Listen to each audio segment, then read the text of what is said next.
7.5 FM WPEN, the Fanatic app. If you haven't downloaded the Fanatic app, what are you doing? It's amazing. You can listen wherever, whenever, on demand. A lot of other features that we do. Download the Fanatic app, and good morning to everybody watching on YouTube. Like and subscribe to 97.5 The Fanatic. Get involved in the live chat. Watching the show live is the way to go. Subscribe to 97.5 The Fanatic on YouTube as we say good morning to Mr. Atlantic City. He was out and about. Mr. Ray Dunn. Hi, Raymond. What a great weekend. How are you, Johnny? How are you? I'm fantastic. Great time over the last couple days. Got a good chance to watch a terrible game. But other than that, it was really a good time. Shout out to Caesars. Thank you, Caesars AC, for AC, everything. Wild Party. Ray and Connor with the pregame broadcast. Sounded great. Thank you. Appreciate that. Yeah, it was a lot of fun. All right. Say good morning to, he's wearing his flannel today, Mr. Sean Brace. Hi, Sean. Oh, it's great to be back here on a Monday, following all things Super Bowl. Yeah, Ray, you sounded great. Connor, I caught the pregame show yesterday, and the visuals look pretty good as well. Probably a little bit better than the game, I would assume. Yeah. Well, there you go. Super Bowl sucked. Let's move on to hockey. Man. But you know what? Baseball season, boy. You know what was weird? And I was saying this as I went about the weekend. Too many people were on Seattle. And I know I actually saw it was almost a 50-50 split when you looked at bets and you looked at money. It was just nobody that I spoke to that was a 50-50 split. Correct. And then that line moved a little bit before kickoff, at least on the BetParks app, it went up to 5. So I was correct about that. And then the game went how I thought it was going to go, which was Seattle was the best team. Their defense was the best team. Nothing we saw last night should have surprised us, other than the Patriots struggling a little bit more than we thought. But Drake May was banged up. His shoulder wasn't good. That was just a fact. But, man, he was out there swimming. Seattle, they were getting to him with a 4-man rush. They were sending that corner blitz numerous times. Witherspoon had a sack and Wood had another one, I think. But yeah, I mean, they just dominated. It was a really, really crappy game. Yeah, Drake May finished 27-43, 295, 2 touchdowns, 2 interceptions. We know two went for the other way for touchdowns for the Seahawks defense. Look, at the end of the day, John, and I was on Saturday. And by the way, the 240 of those yards came in the fourth quarter. Garbage time. It had a very vibe of last year with the Eagles and the Kansas City Chiefs. Oh, by the way, to the point that there were 6 sacks. Eagles had 6 sacks last year against the Kansas City Chiefs. And if you remember, last year, the Eagles were able to get after Mahomes, only rushing 4. How many times did we hear that yesterday? Yep. Look, on Saturday I was live, John, and I just said, I feel like this is the simple handicap. And it comes down to the defense on the Seahawks going up against Drake May. Now, Drake May could have made me eat my words, but I thought that, that pressure-packed situation might have been a little bit more than he's expected or used to. And by the way, they haven't played great in the last couple of weeks, especially against better competition. To me, like you said, I was really worried and concerned because everybody was on the Seahawks that I was talking to as well. But I know I said double-digit victory by the Seahawks, and here's what I would tell for the people, and I put my hand in the air. Last night was a little boring. I get it. From the game perspective, it was 12-0 into the fourth quarter. But you know what makes the game real fun? Winning wagers. So if you were on the Seahawks in any capacity, if you had Darnold over 30, I had a blast last night. I had Darnold 200 yards plus, and he got it on the last completion. He had 199 yards, and he threw that last completion to put him over just 200 by a smidge. I hit a block yesterday. You hit a block? I hit a block. I'm in the green. Unbelievable. Wow. Yeah, man. For the season or for the Super Bowl? No, just for a Super Bowl. Okay. At the party that I was at. Now, he had multiple pools going. But hey, man, we'll take it where we can get it. So a couple winning wagers. It was fun. At the end of the day, the Seahawks were the better team. That's a really good team, top to bottom. Good club. Yeah, good club. They're definitely good. We have a good club. And by the way, the Patriots. Exactly. They won 14 games. You don't win 14 games by mistake. Yeah. They also had a historically easy schedule. They won the games in front of them, but you saw the difference in talent. And by the way, it's not like the Seahawks offense. It's not like Smith and Jigma went off.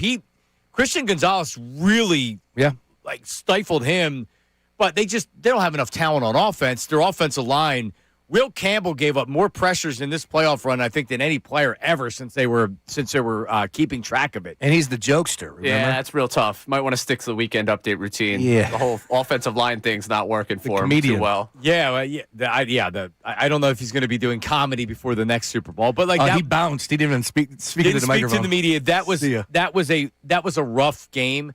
Now, from New England's standpoint, they weren't expected to be there, and you have a young quarterback. But, like, does that team have enough talent to where they're like, yeah, well, they'll be back next year? No.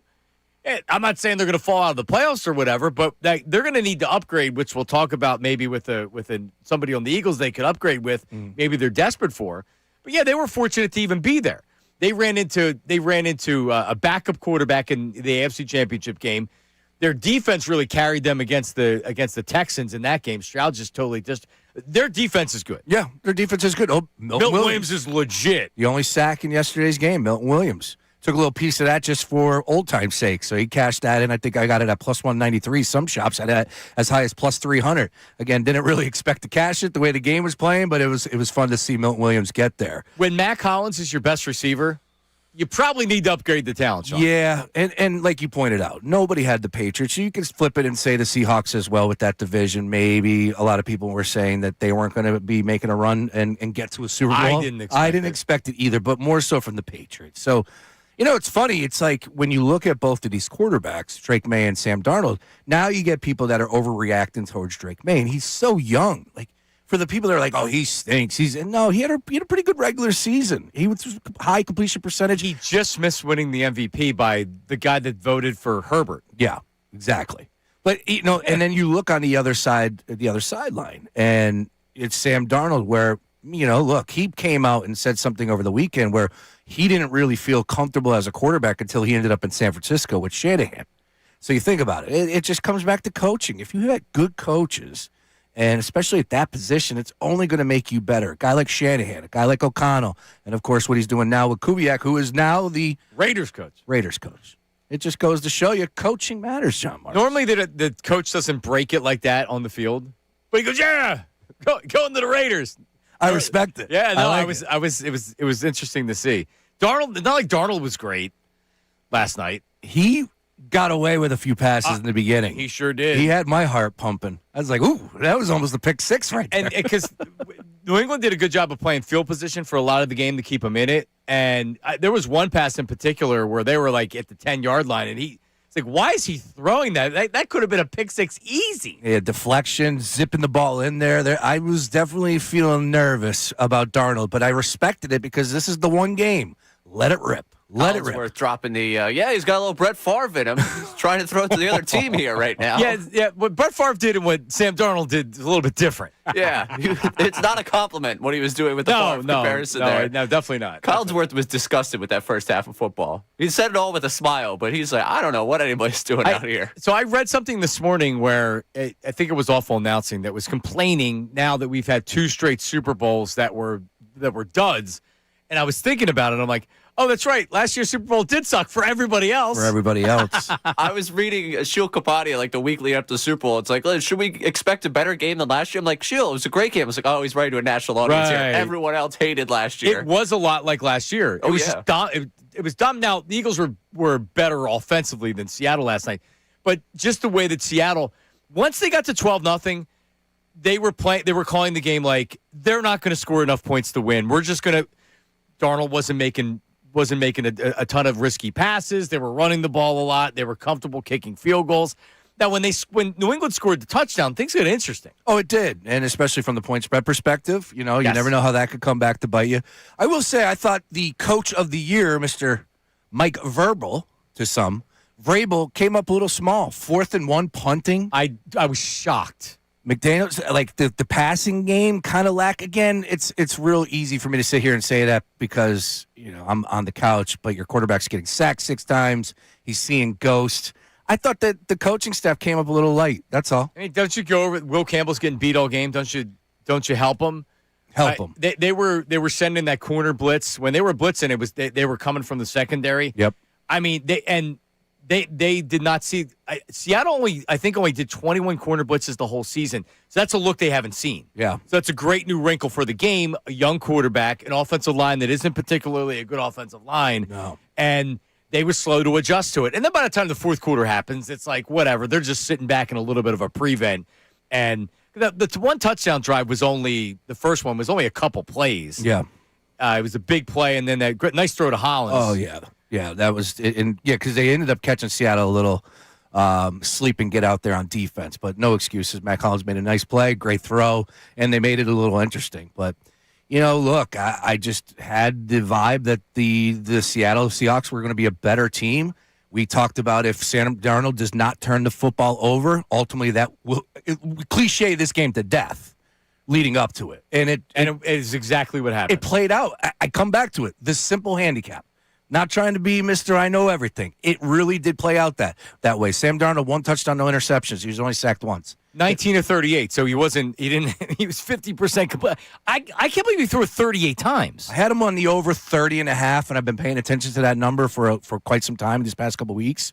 But, man, he hit 31 passes through 3 quarters, John. They threw the ball 31 times in 3 quarters. It was unbelievable. The one thing that did surprise me from Seattle was the fact that Kenneth Walker was able to run the football the way he did.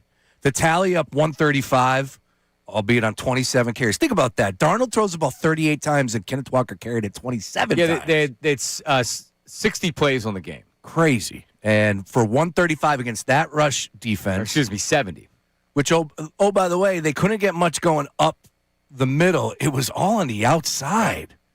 Really impressive from Seattle, getting the football and running it. Cooper Kupp, proving his worth. Nice pickup there by him. Yeah. Because they took and JSN got hurt, too, as well. Yeah, he went out for a bit.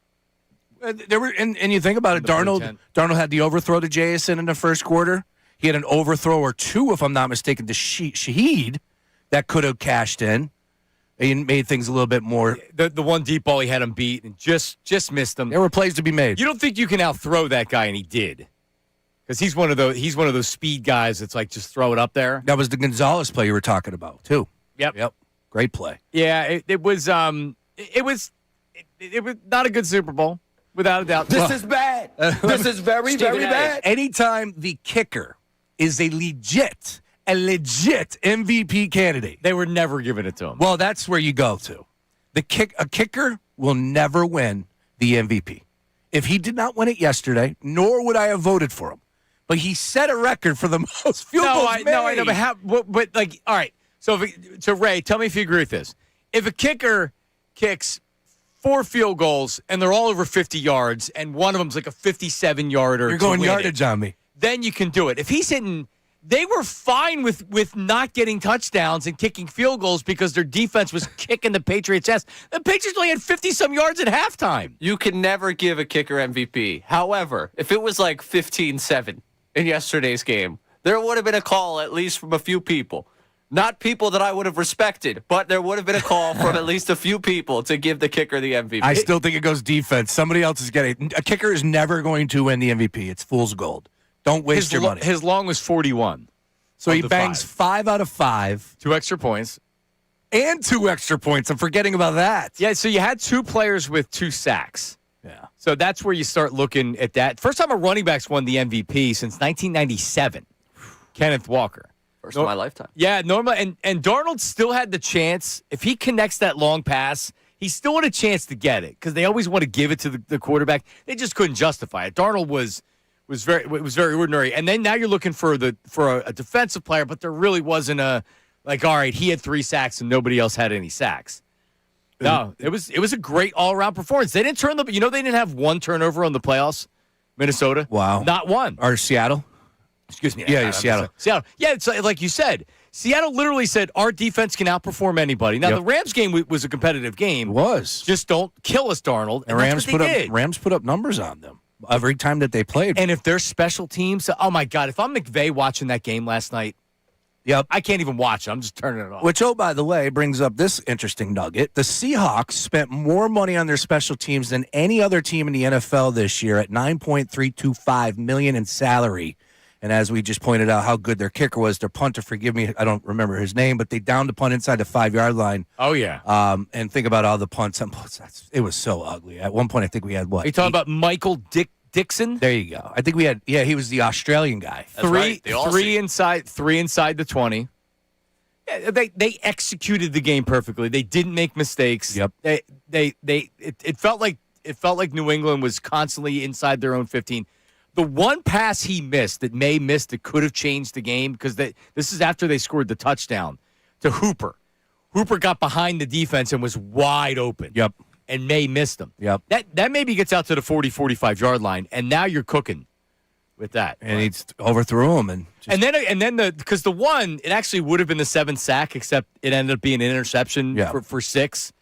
But the one that he just sailed, I don't even know who he was throwing it to. He threw it in the triple coverage the one time that could have been intercepted, but it wasn't. God, May was bad. If you're doing Boston Sports Talk Radio at our sister station, what is your angle today? Are you angry? Are you placing blame on Drake May? What would when be... I was listening at 6 o'clock this morning, I can only imagine. What were they saying?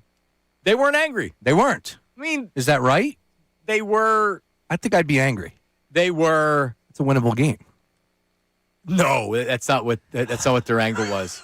Now, I'm sure their guys in the afternoon are going to have a different, because they're a little bit more toxic with the opinions. But no, it was Will Campbell sucks. Yes, he needs to be a guard. Drake May didn't play well. They called him T-Rex arms. Callers were calling in and saying Josh McDaniels sucks. This is all on Drake May. It's a combination of everything. They just weren't good enough. They didn't have the talent on offense to win. Seattle has a legitimate defense. Legitimately not as good as the Legion of Boom. I don't know if they're on par with the Eagles last year, Ray. The dark side. Yeah, I would say so. Similar defense. Defense similar. It's also good from our perspective here. I hope the last of the if the Eagles had just won that game, there was a path for them in the NFC. There was not a path for them in the NFC this year. If there's anybody that believes that, I want to hit the text line right now. I just need the last of that crew. Yes. So just please exit stage left. They were not. You watch that defense play, and you think about the Patullo offense going up against that defense. Could you imagine Patullo trying to figure out these corner blitzes thrown at Jalen Hurts? Witherspoon would have had Hurts down 4 times. Witherspoon would have been the MVP. Patullo. Yeah. Could Nick have helped out? That's in my notes. Yeah, he might have. So, it's good stuff there. So the one thing I would say, again, if I was on and I was representing Boston Sports Talk Radio, a part of me is angry about the game, and you could say that they weren't good enough. That's fine. I'm not here to argue that. But I guess it would really come back to the fact that this was shame on the AFC. Shame on Josh Allen. Shame on the New England Patriots. The first time that you don't have Mahomes to deal with, you don't have Lamar to deal with, you don't have Burrow to deal with, go and get it. You got to take advantage of that opportunity. And you're going up against Sam Bleepin Darnold. Yep. So it's like shame on the AFC, shame on the Patriots. They had a golden opportunity. I thought Vrabel would have coached better. I thought the game plan would have been better. Obviously, the offensive line was a huge issue. And look, man, Tampa Bay and the Chiefs, Tampa Bay ate up, and they won that Super Bowl because they rushed Mahomes. Eagles last year, like we just discussed, 6 sacks. Mahomes never had a shot. This one, if you don't block, you're in trouble. But you remember last year, the Chiefs didn't adjust during the game. They were getting their ass kicked. Even in the second half, the Eagles came out, were beating them up even more. Mahomes was under pressure the entire game. Not from blitzing either, like you had said, all from 4-man rushes. They dominated. That's like, what? Were they not trying to adjust? Was it just that bad? You got to do something different. Something. Run the ball at them, like something. They have 2 running backs. I know Stevenson's not a guy that's going to make you miss and all that other stuff. And Henderson is, so maybe you get him some way. Something. Yeah. And they had no answers for it. They did try and get him out, like in the flat, and they did hit him, and Seattle was on him. Seattle, I give them credit. I think New England, if they go back and watch the tape, I refuse to believe that nobody was open. I think May was seeing ghosts. He was rattled. That's obviously understood. He was sacked 6 times, hit every time he dropped back, whatever. But he played a poor game. I think coaching, they played a poor game. The Patriots played a poor game all across the board. All right, coming up, we're going to talk about the halftime show or any of the other festivities. Oh, man. It was so good. It was great. Bad Bunny, baby. What halftime show are you talking about? I was watching some guy named Bryce. Was Bad Bunny? Was he doing the halftime show? I didn't see it, Ray. I was watching something else. 610-632. Peace and love, John Marks. Peace and love. 610-632-0975. So AJ Brown, do we still not have the Dudes on Dudes podcast out? Oh, that is hysterical. What are they waiting for? 2 months from now? Telling you, they wanted this Super Bowl to suck so that nobody would talk about it, and they dropped the AJ banger coming up on Monday. Honestly, I do think that they intentionally are waiting. I mean, they got Micah Parsons' podcast trumped them, so I don't know what they were thinking. Because AJ Brown talked about the Eagles in Philadelphia. They had those cuts out Friday night. They sure did. What's Dudes on Dudes doing? They're waiting for it's already watered down. Unless he says something different. I'm not going to answer that one. Did they not ask him? Did they not ask him about it? Do they not care? They were teasing. They definitely asked him about it. Maybe he didn't give him much, but you're right. What are Dudes on Dudes doing? Let's go. I'm not sure. So AJ Brown, I watched the same clip that everybody else did, and it sure sounds like AJ's coming back to Philadelphia, and he's going to be an Eagle. And I wonder if he's not full of crap. We'll talk about it coming up next. Middays with Marks, 97.5 The Fanatic. Now on 97.5 The Fanatic Sports Update. That was the Super Bowl. I'm already done with this Fanatic Sports Update. Super Bowl Sunday was yesterday. The Seahawks winning 29-13 over the Patriots. Kenneth Walker is your Super Bowl MVP. A pretty poor game for both sides, but the Seahawks, your Super Bowl champions for this season. The Patriots left to wonder what's next, and for a lot of people, what's next? Last offseason, coming into this season, and now this offseason for the Patriots is a run at A.J. Brown. Mike Garafolo was on NFL Network and talked about where things stand right now with A.J. Brown. Everyone says that A.J. Brown right now is in a good space, and just in my talking to him briefly, I got the sense that he was much more at peace and much more calm about things.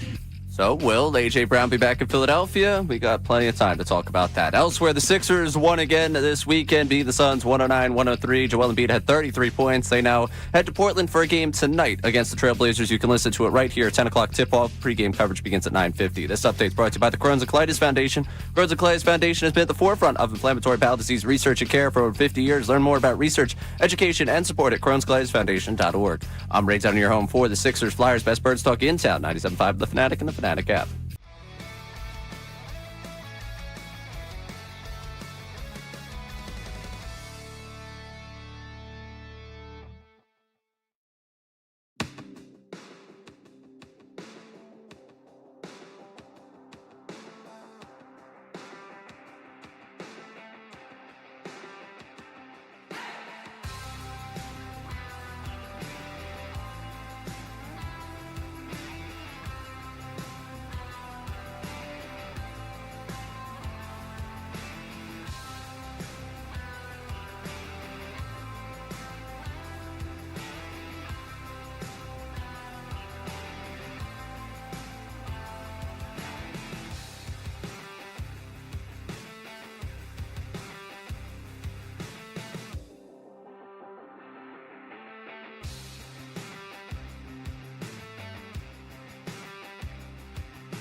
una, mañana otra. Me la voy a llevar a todas pa' un VIP, ey. Saluden a Titi, vamos a tirarnos un selfie. Say cheese, ey. Que sonrían las que ya les metí. So this is Lee Bryce from the halftime show. I think this is Kid Rock. Bad Bunny. I was my kid. I let my kids watch through the first commercial break after the halftime show. Kids were up late last night. Yes. Paying for it today too. And like they're like my daughter was like, they're not speaking English. How do I know what they're saying? Did she say that? Yeah, she did. Okay. Because I gave her no background on. No. She doesn't know. She's 8. She doesn't know who Bad Bunny is. But here's what I'll say about it. Oh, please. Like we can't even have a halftime show without everybody being divided on it. Like, I don't watch the Super Bowl for halftime shows. I like that it's a big event and they spend so much time and care in the production and everything else. I'm not the guy that says, oh, well, that halftime show sucks, even if it doesn't become political. I just like it is what it is. You know what I mean? Like, I like some more than I like others. It was something different last night. Yeah. My buddy Gabe, who I saw his post this morning. you see his post? Yeah. And like, to me, that's what it's all about. Then we'll move on. He's Puerto Rican. His family, his grandfather came to America, I think he said in the 40s, from Puerto Rico. Yeah. And for him, that's like a, wow. Like, we finally kind of like, we're the Super Bowl halftime show. And like it's a proud moment for a lot of people out there. So I don't want to talk a lot about it, but Can I go in on it? it was fine, please. All right. So for me, I'm not immediately. You gotta be. Oh, it's one of the greatest ever. And like you said, it's the worst ever. I'm not there either. I still would take Kendrick last year over it. Dr. Dre was the best one. I don't think anyone's ever going to top Dr. Is Dre. that right? For me? Absolutely. I thought it was good. I don't even remember last year. Okay. Well, At all. Kendrick was good. I mean, Gray liked it better than most, but I loved it. I yeah. rewatched it yesterday ahead of the game. I like Bruno Mars whenever Bruno that Mars, was. we remember He doing a was show awesome. together. He was great. awesome. Yep. So, look, he brought out the stars yesterday. Lady Gaga, for the people that are like, Yeah. there wasn't a word of English spoken. No, Lady Gaga sang. Ricky Martin, hello, he looked great. All the cameos. I didn't even know if that was Ricky Martin because he looked like 20 years younger than he Looks probably great. is. No, I know, but it's like Ricky Martin. That's Ricky Martin. How is that? So the production, they had the stars. How about the start? I know everyone was complaining. It's like it opens up with Latinas shaking their, whatever. It was great. And then, look, I thought there could have been more of a band, more horns, more instruments. But he was on the move. We wanted a tuba along with the trumpets. Well, you saw, because that's what his music is. It's got that salsa vibe, Yeah, I right? agree. So I thought there could have been a little bit more on that, but he was walking through the fields and he was trying to show those little gems, those little nugs, like the wedding. That was real. And if you don't know the story about the wedding, apparently that couple invited Bad Bunny to their wedding, and he didn't go, obviously, but he said, you know what, I want to marry you during my halftime show. Yeah, come to the Super Bowl instead. So that was real. Best wedding invitation you've ever sent out.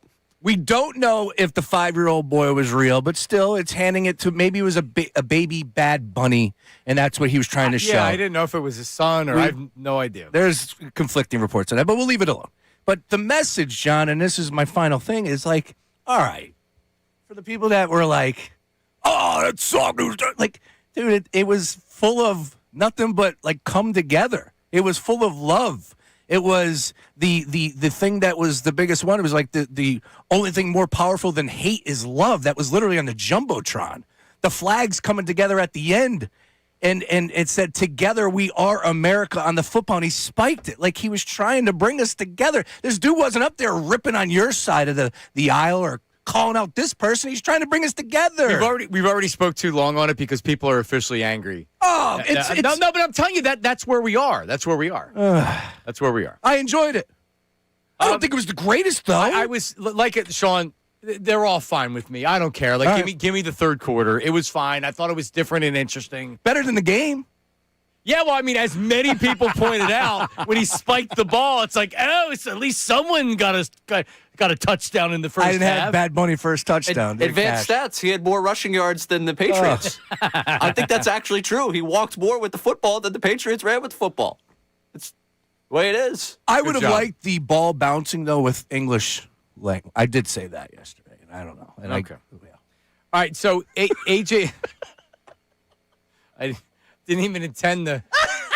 AJ Brown So he was on Radio Row. He did a couple of select podcasts. He was on with Micah Parsons, speaking about a number of different things. So what do we just let's let it rip, Ray. Let's hear it. As an offense, we just come back and just really watch the tape and just, like I said earlier, rediscover ourselves and go to work each and every day, being accountable and just taking one day at a time. We have great leaders in our locker room. I'm fortunate to be a part of that, especially on offense. And we do have a lot of talent, but talent gets us nowhere. Facts. So it's all about being detailed and being disciplined. Is there excitement with some of the new coaches y'all got in? Yeah, of course. Yeah, I'm always excited. Sometimes change is not a bad thing. I have the utmost respect for KP. He to me, did a tremendous job, and he has a great heart. But I'm excited for the season. I'm excited for what's to come.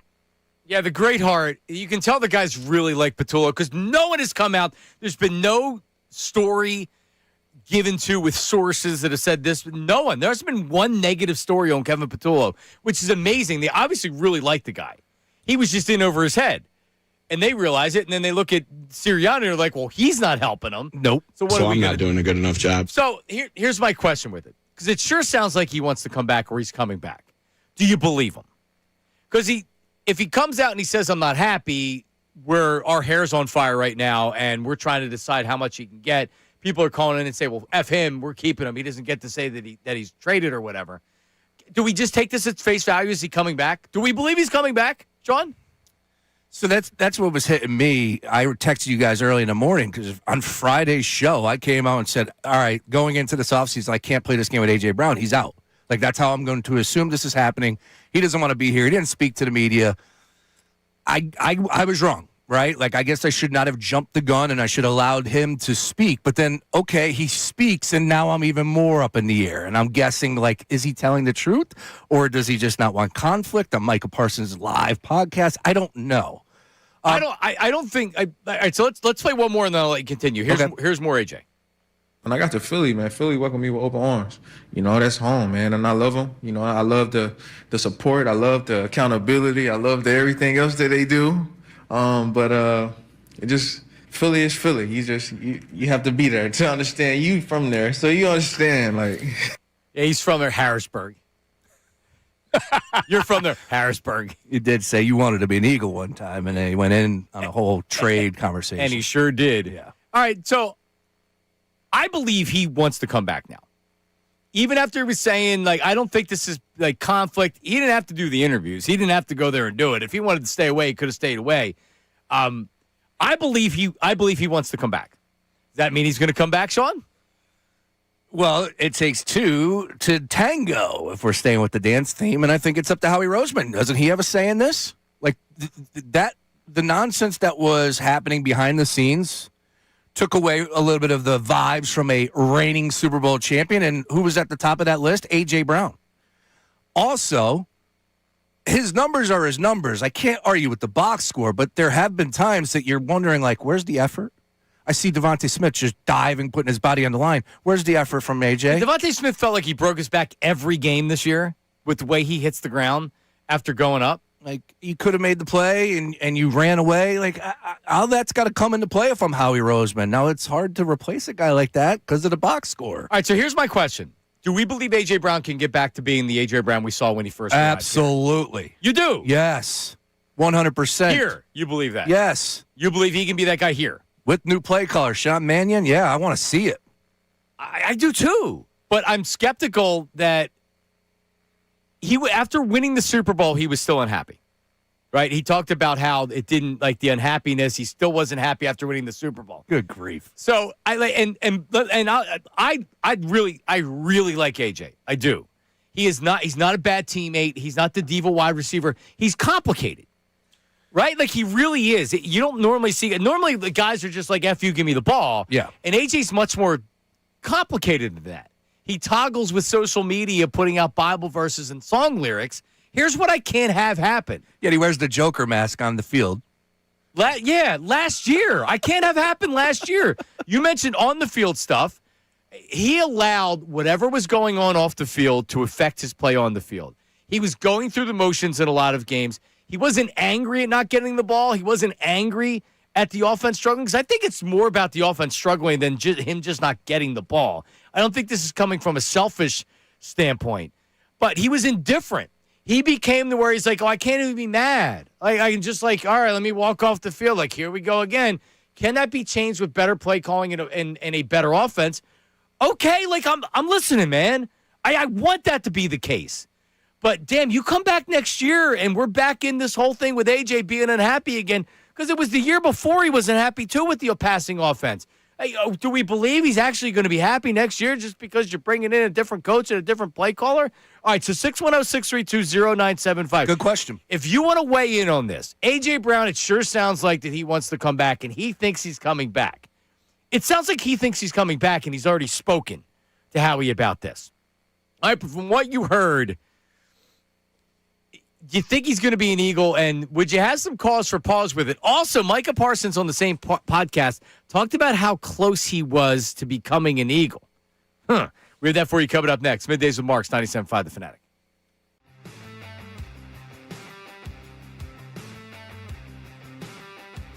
MorganSternHair.com. That's Morgan with an E, SternHair.com. You can see my before and after pictures, a lot of other before and after pictures, but here's what they do. They get your hair back. So I was 30s, receding hairline. After a couple years, I looked at my driver's license picture compared to the last one. It's like, whoa, I've lost a lot of hair. And that's when I decided to check out Morgenstern Hair. And their hair team that did the work for me over a decade ago now, amazing results. You get your hair back. That's the easiest way that I can describe it. You get your hair back. So we're talking about all phases and all stages of hair loss. So let's say you were like me with a receding hairline in my 30s. Maybe you've already really have lost a lot of hair. Maybe you're starting to lose it because there's hair transplants. And then there's a lot of other non-invasive type things where you can get your hair. So if you like where your hair is, you just don't want to lose any more. That's another reason why you go to Morgenstern Hair Restoration. It's called restoration. They're restoring your hair.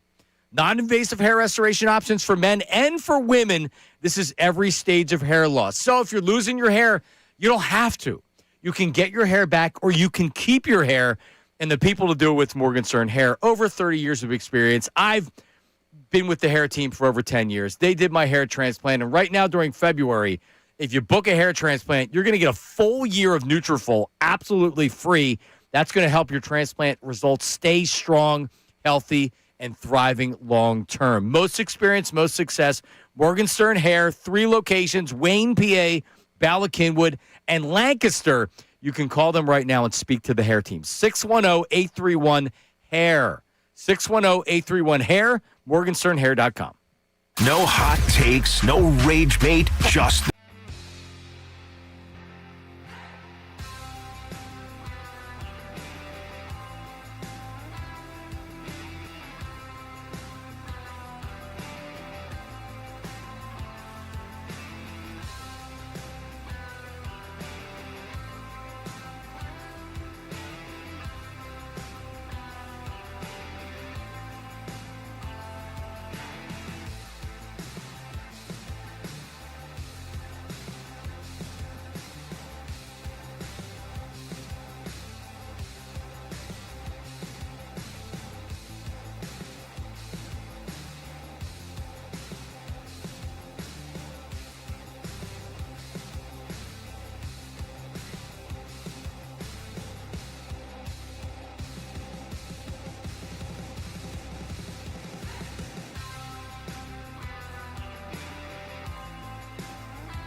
My buddy Vince, I thought it was a lock. AJ was gone. He definitely sounds sincere and well thought out what he was saying.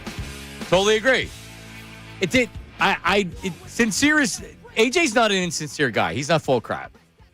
And I do think he's well intentioned, right? Like all else being equal, AJ wants everybody to be happy. He wants the offense to be great and everything else. The problem is the last 2 seasons when the passing offense hasn't been good, he's very unhappy about it. Jalen said all the right things at the end of the season with him and AJ. AJ saying all the right things right now. Is that all you need? Is that all you need to hear, Ray? Is that all you need to hear from AJ and you're in? Why is he saying all the right things? Is it one of those, hey, man, when you request a trade in week 3, can you do right by us the rest of the way? We'll do right by you? Well, that's what I'm saying. If we believe that he requested trades multiple times, are you really going to bring him back? Well, also from his perspective, blowing up Super Bowl week, Radio Row with it doesn't matter to me who they hire. I can't stand that team. Or, I think he genuinely believes Philly's home and has enjoyed his, I totally agree with you. You can hear him smiling when talking about. Right. That doesn't mean that sometimes change is a good thing, the way he says right there, and change might be good for him. He might still have that mindset, but I don't think he's going to go, nuclear on Radio Row to try and blow up the Eagles spot ahead of the Combine before there's even really any sort of offseason conversation. Do you think he's back? I'm still not moved on that. I still don't think he's back. Really? Yeah. Sean? Do I think he's back? Yeah. Oh, man, that's tough. When Brandon Lee Gowton says 0%, now maybe he's changed that percentage. He has to. But he has to change that.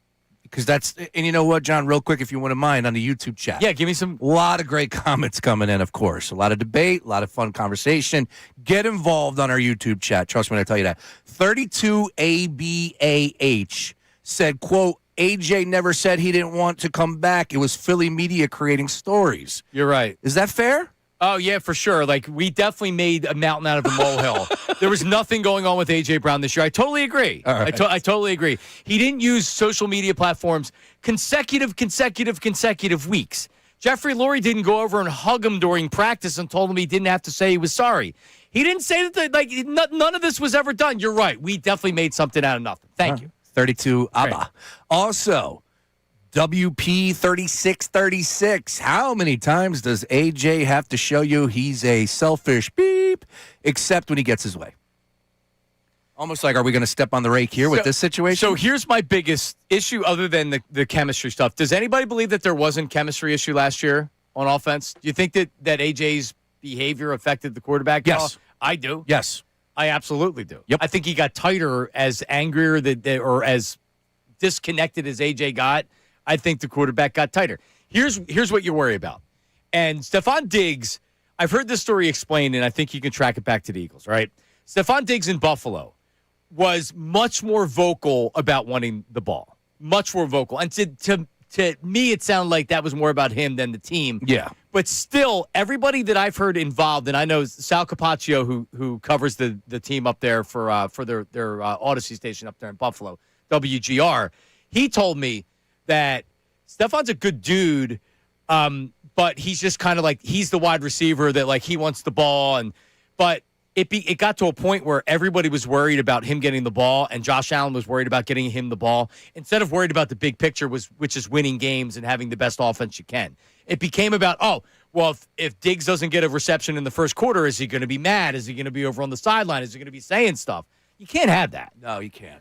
And I didn't see AJ do any of that stuff. No. But still, I can't have Jalen Hurts worried and the offense overusing AJ because they're trying to keep him happy. One more from the chat. Andrew JQ, 9 pop. Johnny went to hair restoration office with a picture of Ricky Martin. Quote, I want this. I'm just saying. He looked good. If your hair is good. I was bragging about it over to the somebody. I got a freshie too. Got a freshie on that Friday hair restoration, man. Tell you what. Morgenstern hair. Yep. Ricky Martin looks like you know he why has it brought up? Because Justin Bieber at the Grammys. That's why it came up in a conversation. He took a picture. Somebody screenshot and was like, I could tell a bad hair restoration job. You could almost see it where he got it. Bad hairline. But at the same time, hey, man, do it. Do it. The art of it Yeah. is the hairline. And it takes an eye to create a new hairline, and that's the Morgenstern hair. That's why when I talk about Experian, like that's what it is. The hairline, man. They have an eye for it. If I could turn back the hands of time, 24 years, I'd do it. Sean sent me a picture of what was that picture you sent me where you had a hair, and I'm like, Jesus Christ! It was some picture from some video you were doing. Oh man, yeah, I like to pull those gems out every once in a while. You look better without hair. Yeah, that's why I'm like not too concerned about it. Like if you gave me a magic pill, I don't know. I guess I'd take it, but at the same time, like I'm all right being bald. I kind of like being bald. I don't have to see the. I don't have to get a haircut. I shave it in the shower. I'm on my way. All right, so I'm going to send you guys a picture right now. My mom sent it to me. I look fat in the picture too, which is weird, but What is it of? it's me with long hair. This was when I was out of school or like just finishing up school. I'm not exactly sure, but I'm going to send it to you right now. You can give the reaction on the other side. 610-632-0975, 610-632-0975. So we have the things you missed this weekend. Yes. The 3 things you missed this weekend.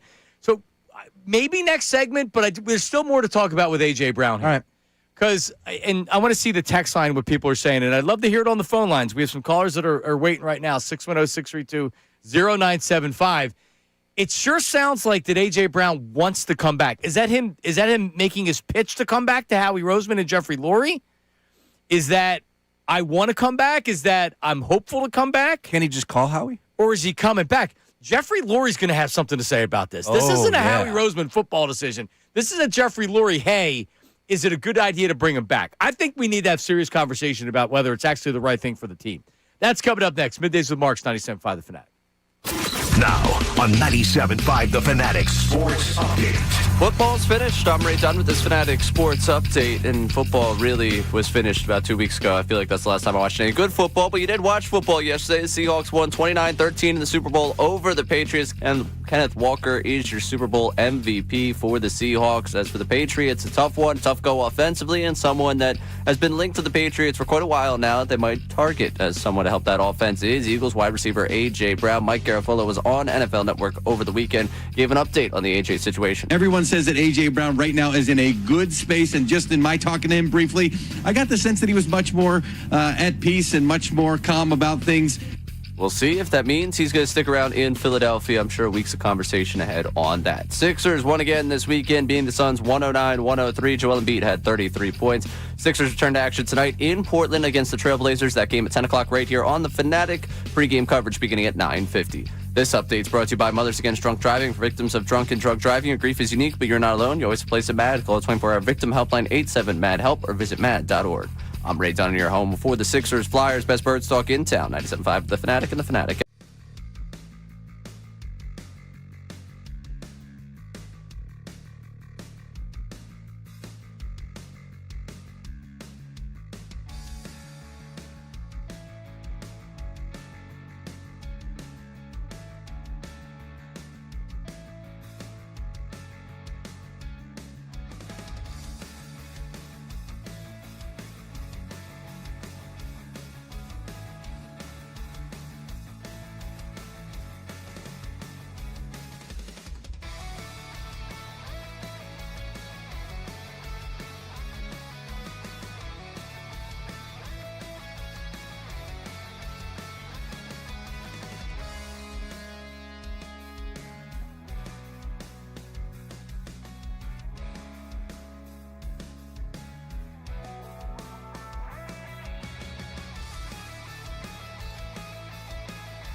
All right, we're back middays with Marks.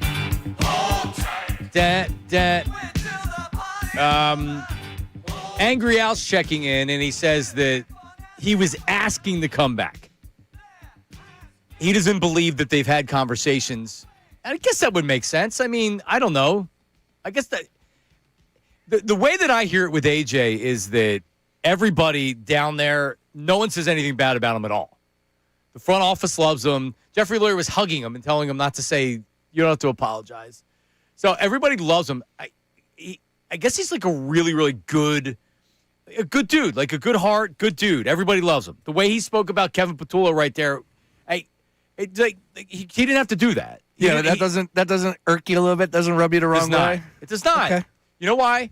Because Patullo obviously didn't deserve to get trashed by his team. Yeah. We have eyes. He lost his job. Like someone could come out and like if it was a defensive coach, CJ, GJ, or some of those guys would be like, man, he sucked. Yeah. Whatever. But the fact that he was obviously good to him and they liked him. And by the way, here for those years leading up to the point that he took the OC. And he's keeping his job, so no one keeping a job, so no one seems to think that it's a problem. It's weird. Get in the back.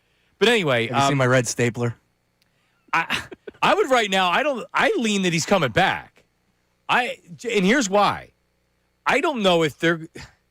I go back and forth to this because you hear some people say, "Oh, well, maybe a third-round draft pick, second-round draft pick," and then I look at the Patriots and the Bills, and I'd give up a first-round draft pick if I was those teams. End of the first round for A.J. Brown? Are you kidding me? He makes them that much better. Yeah. I don't know. I mean, I'm all in on him being back. I'm thrilled that you've come to decide that you think he's going to be back. I wish that was my takeaway from all this. I just think he's being political right now, and I think that's probably the best for him. Like, I think he genuinely likes Philadelphia, but I don't think it's like a take me back type of thing. I think it's Can we hear it again? Yeah. Not the part about Philly, about coming back. Because the part about Philly, I agree with you. It seemed like he was smiling through that whole thing. I don't remember what he looked like in the video, but you could tell there's a real connection with A.J. Brown, and he gets a kick out of playing here. But here's A.J. Brown. Go ahead. As an offense, we just come back and just really watch the tape and just, like I said earlier, rediscover ourselves and go to work each and every day, being accountable and just taking one day at a time. We have great leaders. All right, hang on real. There's 4 cliches with the leaders. Take it one day at a time, leaders. What did he say earlier? Rewatch the tape. Watch the tape, learn from mistakes. Rediscover ourselves. Yeah. So we've got a cliche tree. Correct. Oh, that's a strong tree. All right, let's hear more. I'm fortunate to be a part of that, especially on offense. And we do have a lot of talent, but talent gets us nowhere. Facts. So it's all about being detailed and being disciplined. Is there excitement with some of the new coaches y'all got in? Yeah, of course. Yeah, I'm always excited. Sometimes change is not a bad thing. I have the utmost respect for KP. He to me, he did a tremendous job, and he has a great heart. But I'm excited for the season. I'm excited for what's to come. All right, listening to it again. A lot of cliches there. Yep. Accountability, other stuff. You could say what you want, but we know he's not the one that's controlling, how this is going to play out. It's his agent, and it's Howie Roseman. He can go out there and say what he wants. I'm more and more, and I'm trying not to, honestly, I'm all over the place. Friday, I'm like, okay, he's gone. Saturday morning, I text you guys, all right, I was wrong. Now we play his comments. He says he wants to come back, and I'm not buying it. Am I losing my mind? I know I'm a little, I didn't sleep much last night. I'm the one that said at the beginning of the show, is he full of it? I think he is. I don't think that's sincere. You know what that is? That's an agent's dream and a team's dream because he did nothing to hurt his value right now. Very true. He said everything he was supposed to. So good for him. If we believe AJ is an intelligent guy, which he is, a lot of times people, I won't even put it on athletes, people don't care if it's the right thing to say or not. They're going to react with emotion. So AJ, you notice when he doesn't talk, when he's going to say something and he doesn't want to say it. So he goes home and he puts out some Bible verse and it makes him feel better. He reads a book or he does a lyric. Look what he does. He's never said, name me what he said after a game where he ripped somebody else or he ripped a coach or he ripped a team.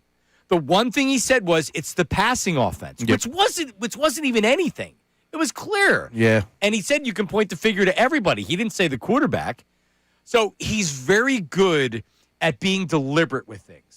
And he can control himself. He couldn't, after the season, he wasn't talking to everybody. He calmed down. Now he's with his buddy, and he's talking to Micah Parsons, and he says all the right things. So I think it's very fair to be skeptical. I'll tell you what, man. Friday night, Super Bowl week, and Ray hits me up and says, I got 2 passes to Micah Parsons' podcast live in some auditorium. Ray, I'm not going. But that place was packed. And then you watched it, and you wish you were there. Okay, that's fair. I didn't, but you probably did. I watched the clips. Like, maybe even if you told me A.J. Brown was there, I'd be like, can't we go to the Maxim party? Right. Why do I want to see that? I tell you what, I'd rather see that than dudes on dudes. Yeah. And I'm talking about the podcast. Anywhere I could see Alexa Earl or Alex Earl. How do you say her name? Is it Alex Earl? It's Alex Earl. All right, sorry. She's out there running around with Brady. Has my voice just cracked? Did you see? I didn't. Brady he was in the club dancing with her. Of course he was. Brady has zero moves, man. He was so offbeat, and he was like dancing. But the fact he's comfortable enough in his own skin that he's able to do that and not worry about it, I appreciate it. How old is she? 25? Yeah, something like that. God bless Tom Brady. No problem. Brady and Belichick. I did girlfriend. More on that later. I did have a major problem with Brady coming out and being like, "Oh, I'm not rooting for the Patriots." You're not doing the game, dude.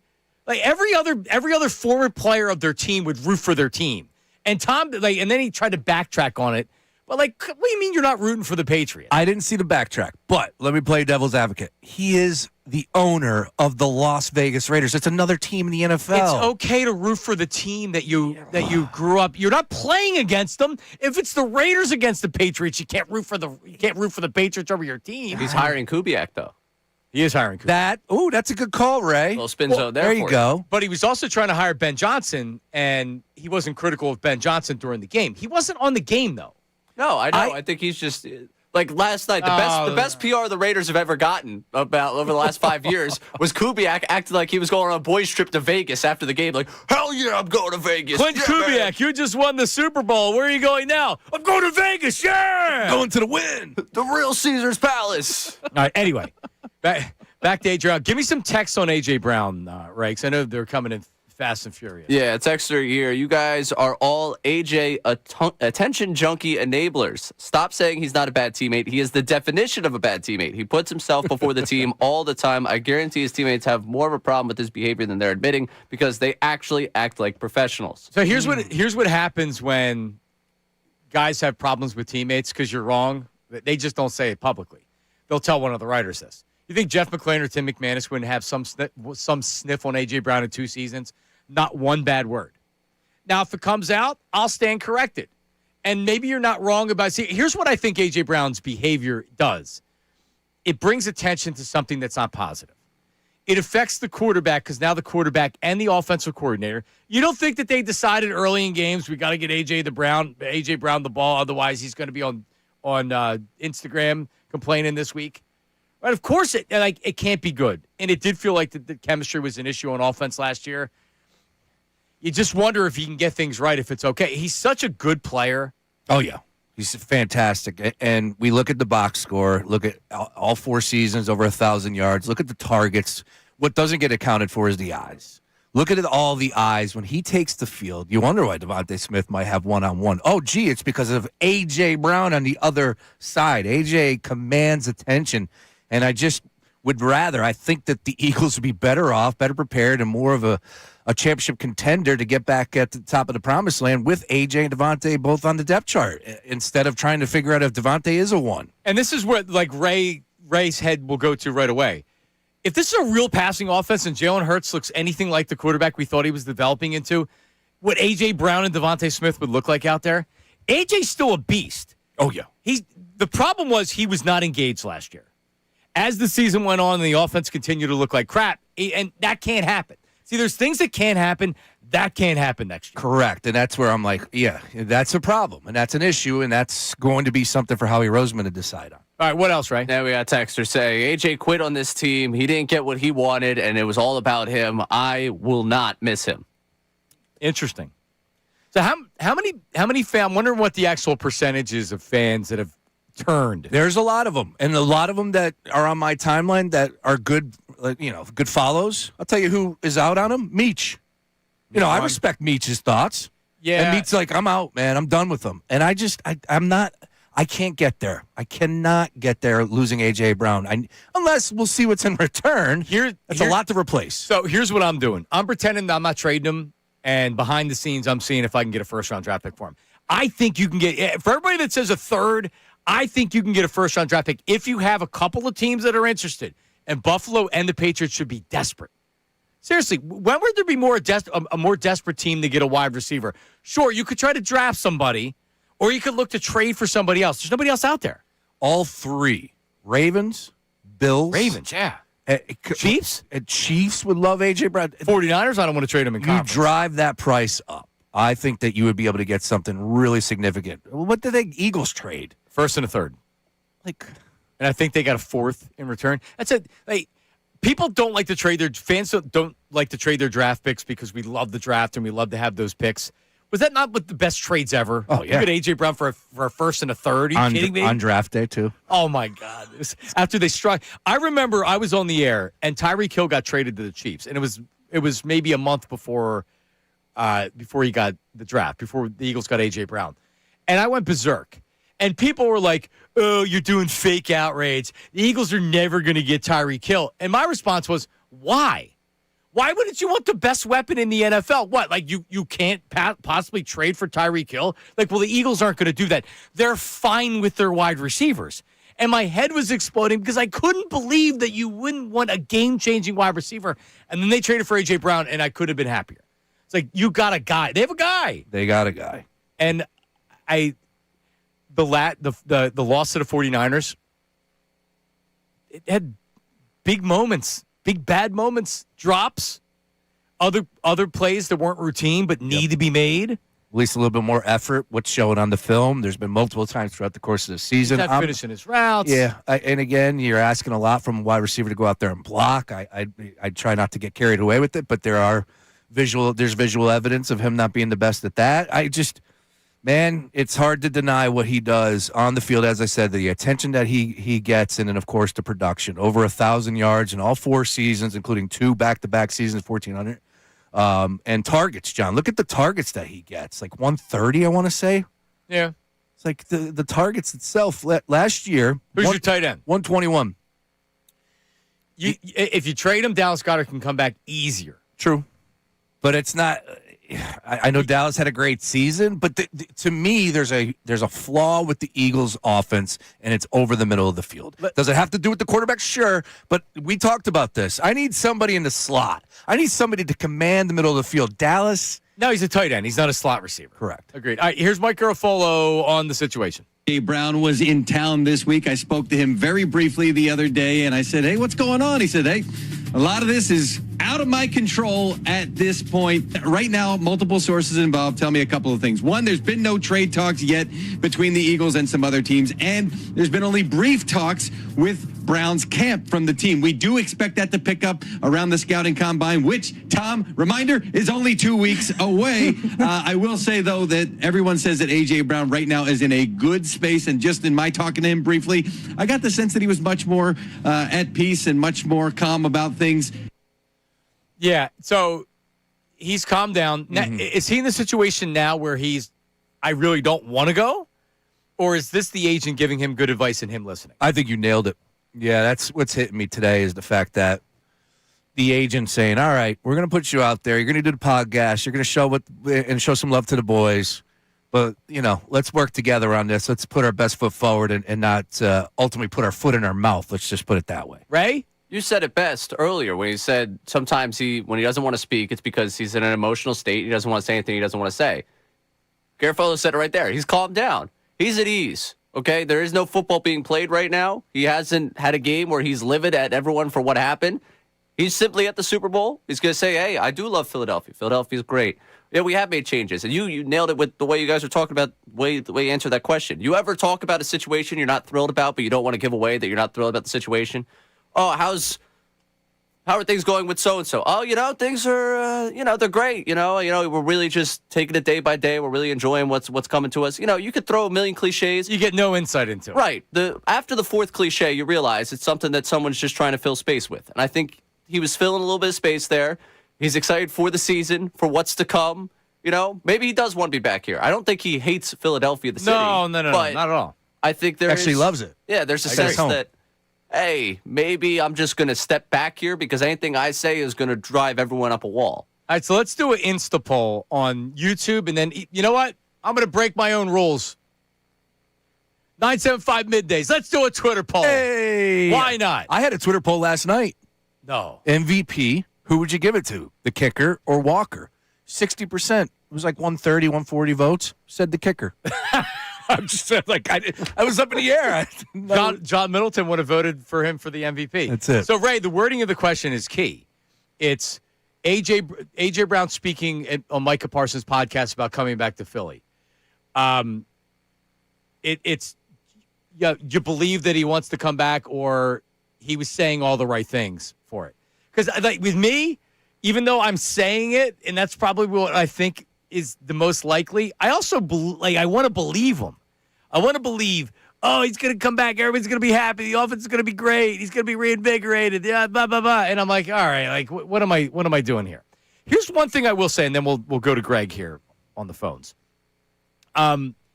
You remember when Devontae Smith got that touchdown, and he came back to the bench, and he said, just throw the bleeping ball. Yep. It was a real short cut, and it was hard to hear, but he was mic'd up, and he said, just throw the bleeping ball. And everybody's response on social media was, oh, yeah, see Patullo, fire Patullo. And my reaction was, he's talking about the quarterback. Because at the time, the quarterback was not making throws. He wasn't giving them chances to make plays. So, and I don't believe they dislike Jalen. I don't think AJ thinks Jalen's a great quarterback. You can think he's a winner and all these other things. Do you believe as a wide receiver he gives you the best chance to win? Running a modern NFL offense. We know the intangibles. We know in big games and all that other stuff. But do you believe that he can come out with a new offensive coordinator and he can look like a lot of quarterbacks do in the NFL? Do I think Jalen can? Yes, I do. I think Does he believe that? Does AJ believe that? That's a good question. There's definitely, I don't believe it was one-sided, all Patullo for his frustration. AJ was frustrated with the offense, the passing game, period. In the story, he came out and said that. That has to do with Jalen. That has to do with, obviously, with Patullo. That has to do with, obviously, Sirianni. Yep. All three are somewhat taking a piece of the blame here. But back to Jalen, I do believe, and here's what I do know, John. The Eagles aren't going to sit on their hands. Jalen's going to have an opportunity to show what he's got in the passing game this year. New offensive play caller, Sean Mannion. They want to take that next step in the evolution as far as offense is concerned. And if Jalen is not able to do the things that we're told that he's not able to do, throw the football over the middle of the field, process, go left to right, whatever it may be, then I don't know if Jalen's going to be here the following season. That's just the reality of how the Eagles operate, and I love it.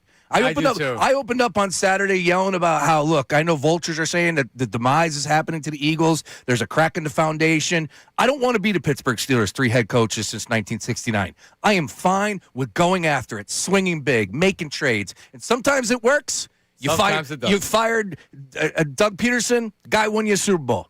You gave the keys to Chip Kelly. Sometimes it doesn't. But I am all about taking big swings. I love the way the Eagles operate. I do too. Yeah, the demise of the Eagles doesn't mean demise isn't going from 11 wins to 10 wins or from winning the Super Bowl to winning the NFC East. That's not a demise. Stuff happens. Yep. Guys get injured. Players get older. The Eagles know how to pivot and figure it out on the fly. Let's go to Greg. They won the division. They won the NFC East. I know we're disappointed, and there's some people that still think they should have won the Super Bowl. Greg in Bethlehem. Greg, go ahead, buddy. Good morning, guys. How are you? What's happening, Good, Greg? Greggy. Well, I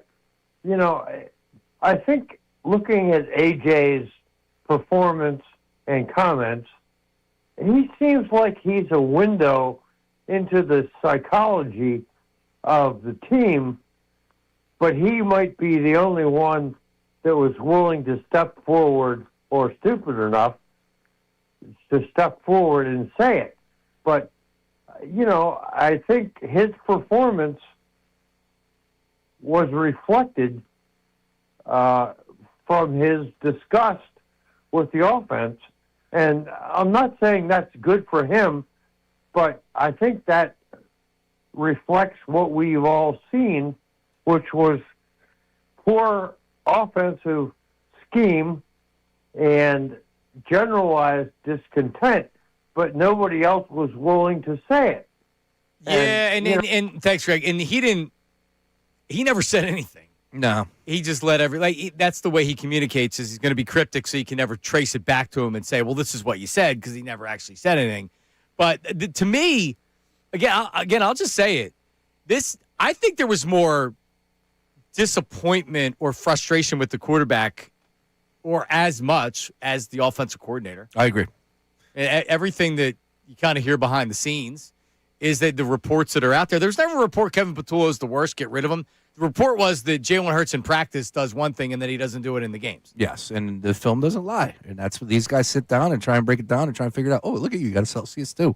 I got cherry cola. Sparkling kiwi guava. I've never had cherry cola. It's my first one. I got a box of random. We love Celsius. So you and I were talking during the break, or 2 breaks ago, whatever it was, and I said one reaction that I was getting over the weekend was the fact that this contract is going to be tough to move.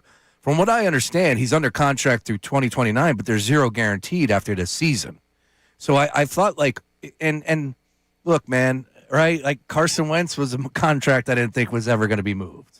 Al Horford was a contract I didn't think was ever going to be moved. I hate to say a different sport, but if you can get something of value in return, and I'm pretty sure AJ is going to get something nice, I don't think that's going to be something that holds Howie Roseman back from making this move.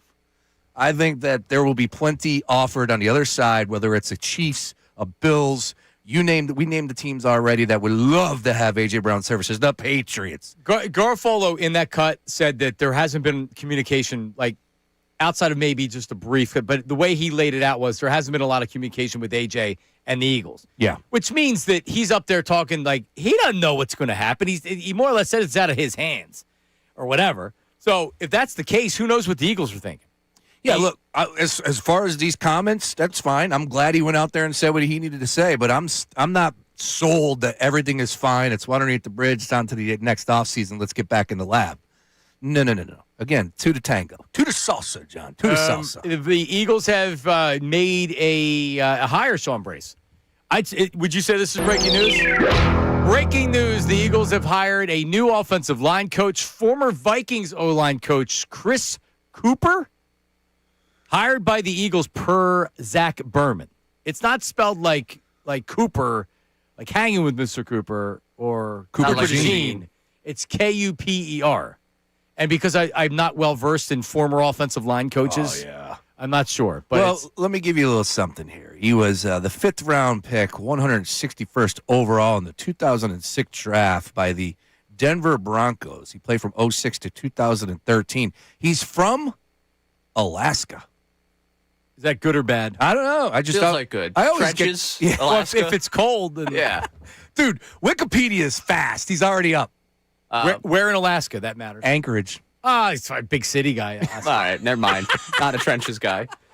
The one thing I will say from the early reading up on this guy, he was not retained by the Vikings after this season. Okay. And this is from Eagles Wire. Minnesota ranked 32nd in pressure rate allowed in the interior 3 of the last 4 seasons, including under Cooper this past season. So what could possibly go wrong with this hire? I mean, you obviously had to go get that guy. If Stoutland leaves, this was the guy to go get. Only up from there. All right, coming up, 610-632-0975. Do you actually believe that A.J. Brown genuinely wants to be back with the Eagles, or is he just saying all the right things? We'll discuss that. Also, the 3 things, what is it, the 3 things that you missed this weekend? Oh, yes. If you missed these, trust me, you missed out. But that's why we have them for you. And wait till you see my hair from 1995. Solid. It's Middays with Marks, 97.5 The Fanatic. Now on 97.5 The Fanatic Sports Update. Super Bowl Sundays come and go on. I'm Ray Dunn with this Fanatic Sports Update. Final game of the football season happened yesterday. Seahawks 29, Patriots 13. The Seahawks are your Super Bowl champions. Kenneth Walker is your Super Bowl MVP. Patriots look like they need a bit more offensively. Could they get that from Eagles wide receiver A.J. Brown? That's, of course, been the talking point for a long time up there in New England. Mike Garafolo gave an update on the A.J. Brown situation. Everyone says that A.J. Brown right now is in a good space, and just in my talking to him briefly, I got the sense that he was much more at peace and much more calm about things. So maybe A.J. Brown is back with the Birds next year. I'm sure we'll be breaking it down all off season. Sixers won again this weekend, beating the Suns 109-103. Joel Embiid had 33 points in the win. They return to action tonight in Portland at 10 o'clock. They got the Trailblazers 9:50. Pregame coverage begins right here on the Fanatic. This update is brought to you by Wendy's new Biggie Deals. Choose one of Wendy's new Biggie Deals for a pretty biggie deal. Got to be Wendy's. U.S. price participation may vary. I'm Ray Dunn, your home for the Sixers Flyers. Best Birds talk in town. 97.5 The Fanatic and the Fanatic app.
Sean Brace. Hello.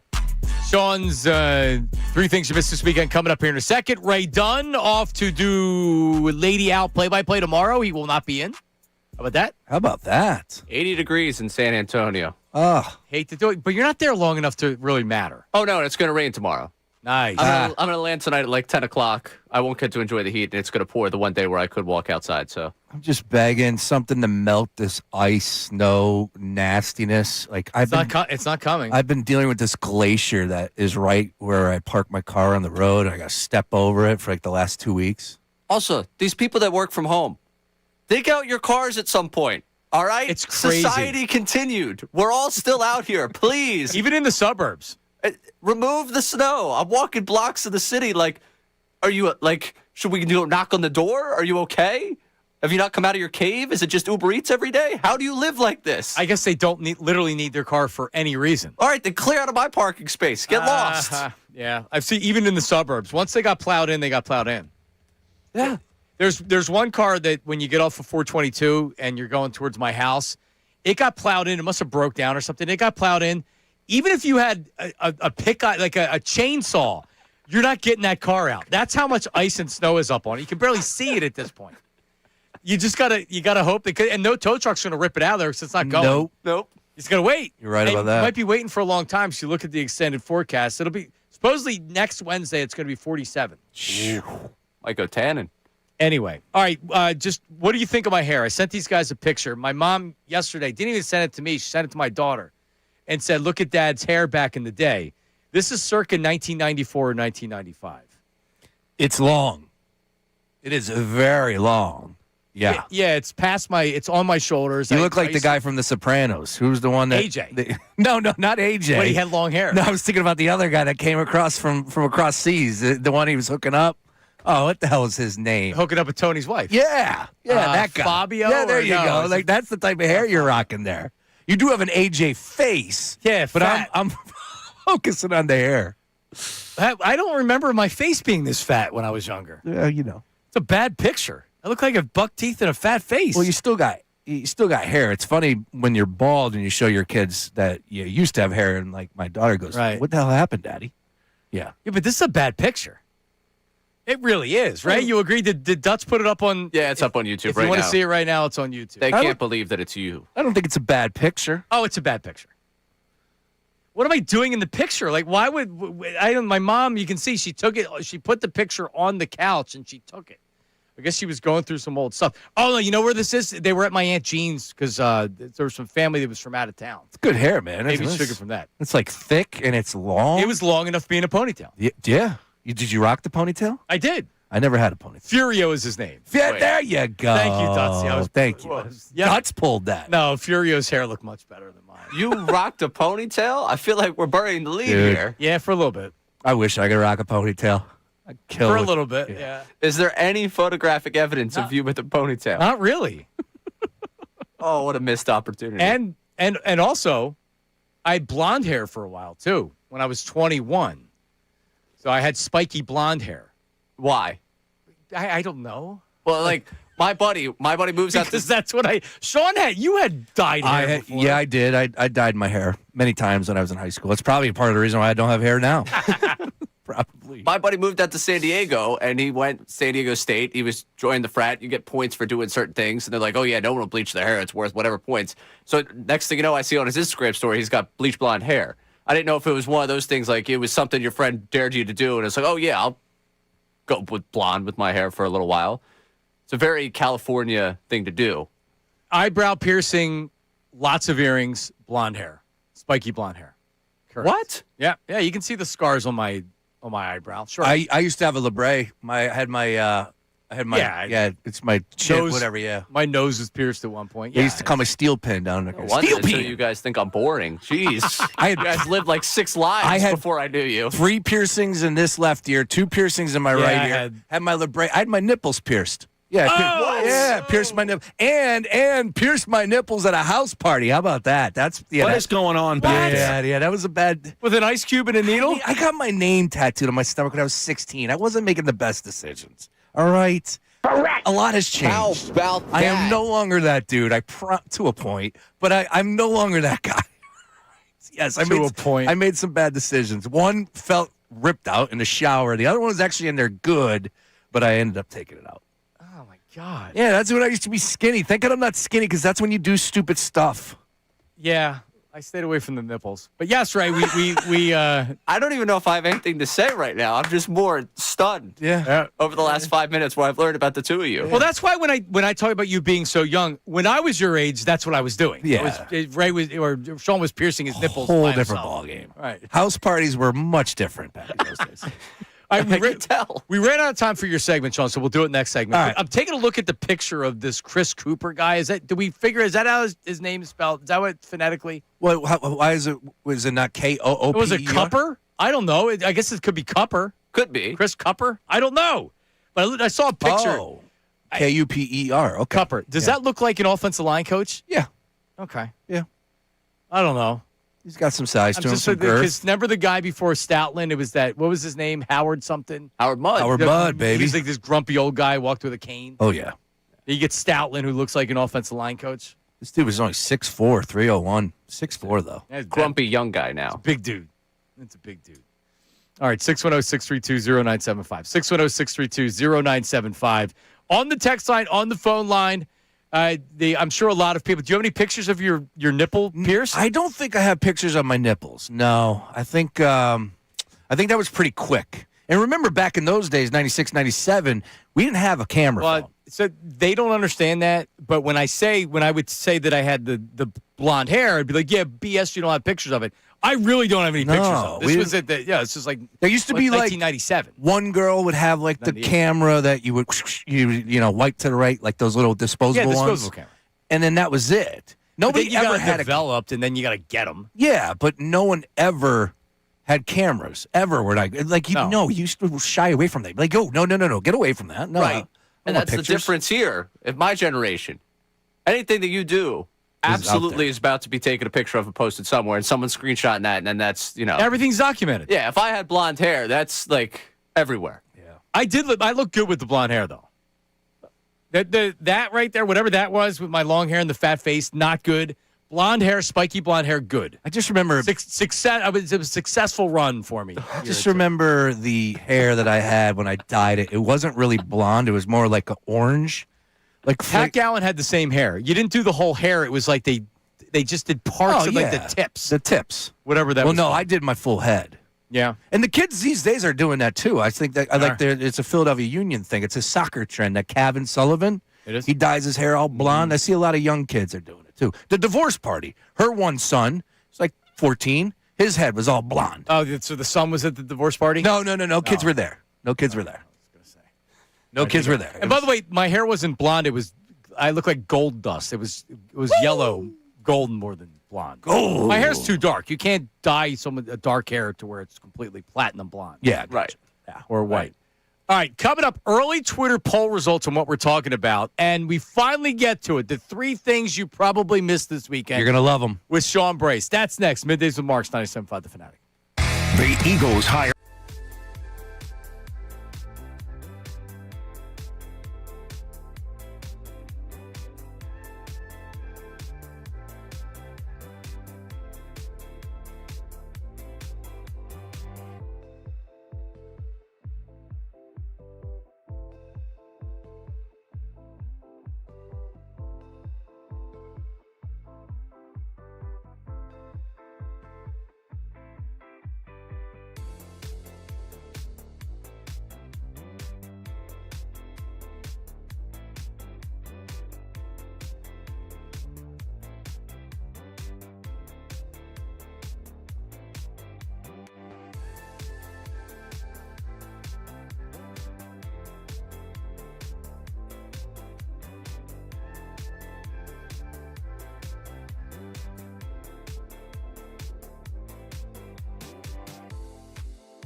to the wait. So we asked, Ray, what exactly did you put out there? What is the questioning?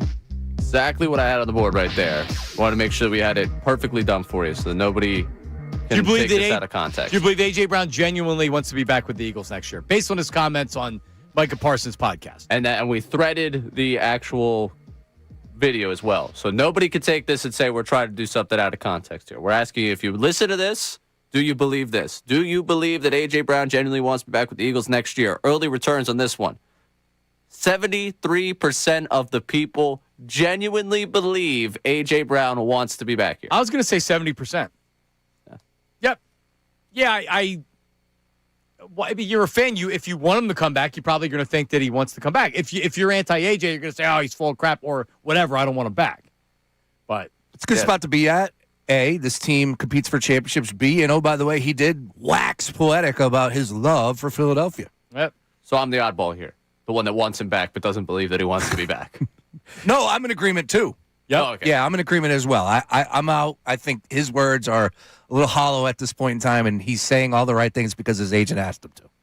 We had a texter that asked if anyone saw Jalen and AJ together at the Super Bowl. Ooh. They were both out there. Jalen was out there front and center yesterday, too. Yep. Pretty cool. Yeah. They were not. I did not see them. No pictures were snapped. We were talking about pictures. Yeah. If they were together at all during the Super Bowl, someone would have taken a picture. Yeah. Right. We found out about, Lewis Hamilton and Kim Kardashian. No one could find a picture of AJ Brown and Jalen Hurts. That's good Lewis Hamilton and Kim Kardashian knowledge by you. Hey, that popped up on the timeline. I don't even know who Lewis Hamilton is. So F1, bro. F1. I would have said comedian.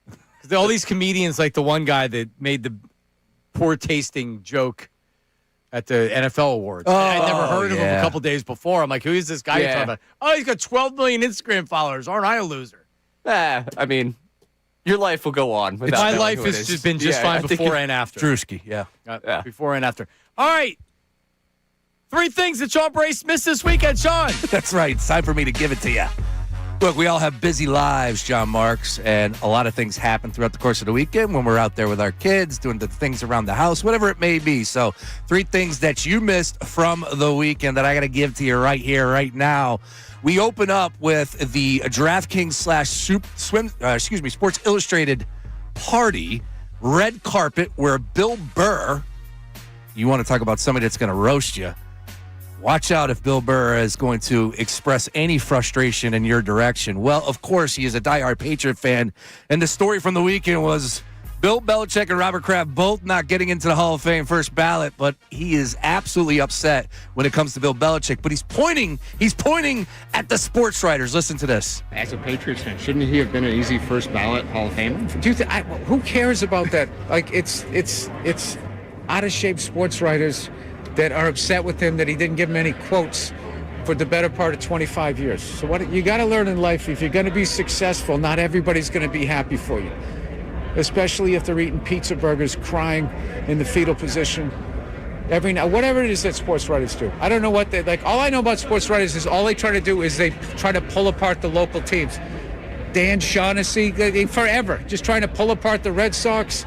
I've lived in New York City. Dude, they trashed Eli. He had 2 rings, and they were, like, trashing him every single week. It's what sports writers do. Okay? They weren't picked in gym class. Pretty women don't like them. They don't have a Corvette. So what are you going to do? You're going to go to the gym? You're going to talk to the hot chick? No, you're going to blame Bill Belichick. You're not going to put him in. Do you think in the end, in 100 years from now, anybody's going to care that he didn't go in the first time? You know what he did. The man has 8 rings. He has 8 rings. Yeah. He has 8 rings. 8 rings, John Marks. He's got a point. Yeah, it's not just writers, though. That's true, too. More on that a little bit later. More on that a little bit later. Tony Dungy. That's right. All right, speaking of sports writers, Tony Jones covers the Philadelphia 76ers for The Athletic. Now, these 76ers, they're hot. They're back in action tonight, taking on the Portland Trailblazers. I think they're 3.5-point road favorites. Over the weekend, they defeated the Phoenix Suns. As I said, they stay hot. But the story for me, because I'm a man that does some things for the Philadelphia Wings. I throw T-shirts, hot dog toss, have some fun, in-arena announcer. Tony Jones, who covers the Sixers, as I said, for The Athletic, sitting on press row. A T-shirt was shot in a cannon from his Twitter he posted in the 4th quarter, and it killed his laptop. Tony claims that this T-shirt must have a brick in it. I don't know. It hit the computer, and the computer hit him in the face. It scratched my beloved laptop clear across the screen. No story from me tonight. He posted a picture. It is smashed. He went back and forth. I need to see video of this. I need to see how a T-shirt shot from a T-shirt gun went up into press row, hit the computer, and it had so much movement on it that it blasted him upside the head. Where were they sitting? Well, we know that it looks like it's like mid-court, probably half court right there. Okay. Halfway up. Yeah, you're pretty far up. If you're at the Sixers, the media sits at the Sixers behind the one basket, so you're pretty close to the floor. Correct. But I guess with more, does it gain velocity as it keeps going? I mean, you're the expert in the T-shirt guns. Look, man, I know those T-shirt guns pack some power, right? But, man, you got to keep your head on a swivel, number one. Number two is, like I said, I'm not here saying that he's lying. I just need to see this. This is crazy because it's never happened before in the history of the NBA. That's for sure. I need to book Tony Jones for the show tomorrow. That's right. Well, I mean, Keith Pompey probably was next to him. I don't think Keith took this trip because Keith was at the Lori presser. Okay. Well, I take it back then. Man, Tony, feel free. You broke the computer. Hopefully someone's going to pick up that bill. All right. Anyways, I retweeted it at Sean_Brace. We'll put that out 975 middays as well. All right. Finally, it's rivalry week, or it was in the weekend, and the best rivalry in all of sports for my money, Duke UNC. The Blue Devils were 5.5-point road favorites on the road in Chapel Hill. Duke, the number 4 overall team. UNC did not lead all game long. UNC was a stone-cold loser all the way up until 2 minutes, and then they went on a run, including in the final 90 seconds where they went on a 9-0 run to close out the game. Three-pointer from the corner with 0.4 tenths of a second to win the game, and this is how it sounded. Into Dixon. Boozer switches onto him. Dixon the kick. Trimble! Got it! And Carolina wins it! ESPN on the call right there, of course. It doesn't get any better than that. That's a rivalry. Like I said, is one of the best in sports, and to have that game be decided on a buzzer beater, unbelievable. Tar Heels were 14th ranked. They won 71-68, and there was some anarchy because they ended up clearing the floor. They thought that was the game winner. They had 0.4 of a second left. Next thing you know, they stormed the court again. People are throwing water bottles at the Duke's players. The coach for Duke said that he claimed that one of his coaches got punched in the face. There's no video of that. Again, we'll see. But it's another chapter in the storied rivalry between Duke and UNC. And do you know how I knew that game was going on? How's that? Bill Belichick's 24-year-old girlfriend, Jordan Hudson, was wearing an Orchids of Asia Day Spa T-shirt to the game. Wow. And that, of course, is a playoff of Robert Kraft. That's where he got busted for prostitution, for solicitive prostitution, a strip mall next to an Outback day spa that Kraft used to go to when he was in Florida. And she had a T-shirt. Obviously, I mean, I think it was homemade or someone made it for her, but I think you might be able to get that on some site.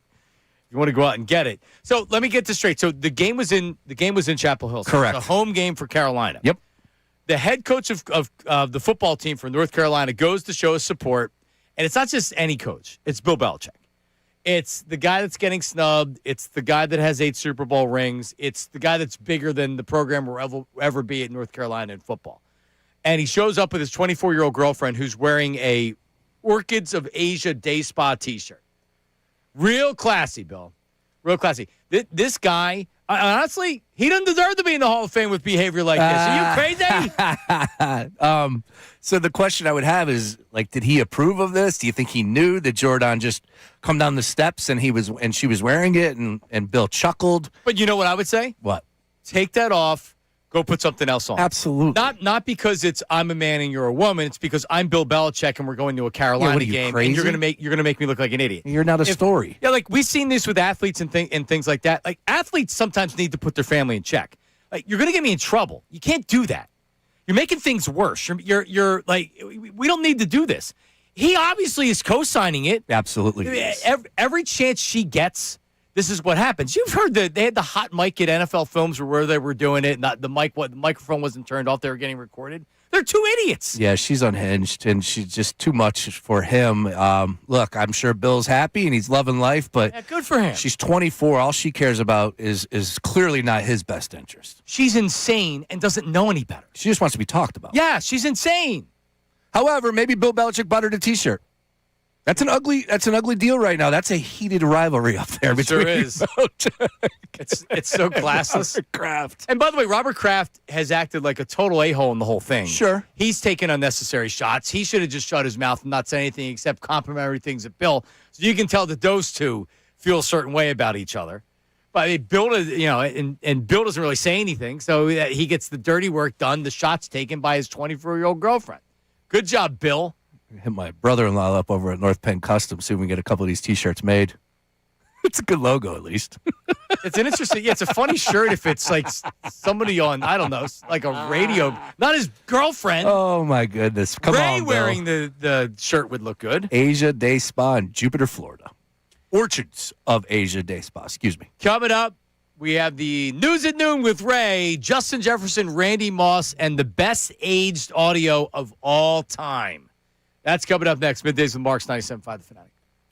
Now on 97.5 The Fanatic Sports Update. Football's finished. I'm Ray Dunn with this Fanatic Sports Update. The NFL season came to a close yesterday with the Super Bowl. Seahawks winning 29-13 over the Patriots. Your Super Bowl MVP, Kenneth Walker. The Patriots offense not looking great. Could they look for reinforcements by way of a trade for a wide receiver, potentially one on the Eagles roster? Right now, we know what the conversation has been surrounding A.J. Brown for quite a while now. Mike Garafolo was on NFL Network over the weekend, gave an update on that situation. Everyone says that A.J. Brown right now is in a good space, and just in my talking to him briefly, I got the sense that he was much more at peace and much more calm about things.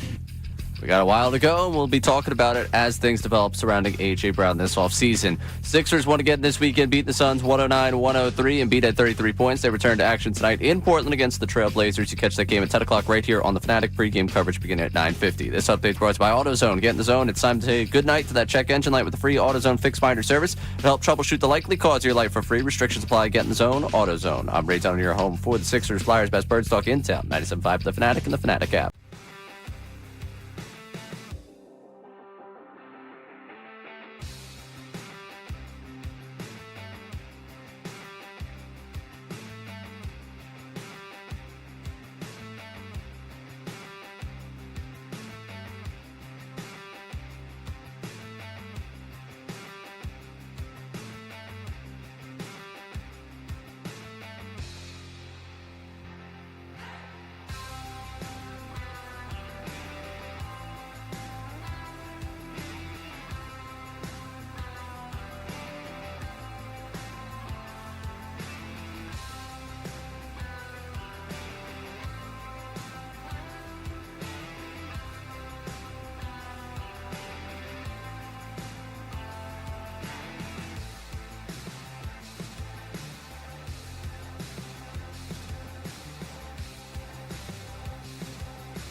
Embrace. Green Day yesterday. Did you watch that in the pregame show? No, but I know you dropped the F-bomb. I didn't watch it, but I saw like highlights of it. I was never a Green Day guy. My brother was. Yeah. Dookie. Yeah. I got one of the free CDs and didn't pay for it. That album. You know what that is, Ray? Back in the day, Columbia House used to it would be in they would actually mail it to you, or you'd get it inside of magazines and things like that, and they would let you get 10 CDs for a penny. You have to, or a quarter. You have to like tape a quarter and then send it away, and then they would send you these CDs. What you're not realizing is they're also now sending you monthly CDs for $20 or whatever, which you never pay for. So nobody ever ended up paying for it. You just don't pay, and then they go away. Wow. What a great business model. Just giving away your product and hoping someone decides to pay you for it. I don't know anybody that paid, but I'm sure they did. Yeah. Nobody I knew ever paid. But yeah, that's one of the CDs that I got in that 10 free. Well, it's kind of the business model you see a lot of these places. It's like they make it for you to jump through hoops to cancel the subscription. So you might sign up for like $3, $6, whatever it is. Then they'll charge you $40, at the end of the following month when you forget that you subscribe, whatever it may be. And then you may not realize it for a month or two. Correct. Yeah, it's great. And then to try to cancel it, it's like, no, you got to call. There's one time, what was it? It was that who's the writer down in Houston? The John McCain. Yep. The Texans writer, longtime Houston Texans writer. I think just recently retired. There was some type of juicy room. It was Deshaun Watson, and it was he had this like Deshaun Watson. It was like so I went through with I'm like, all right, I get it for free for whatever. So I got it, and so I put it in my phone. Cancel.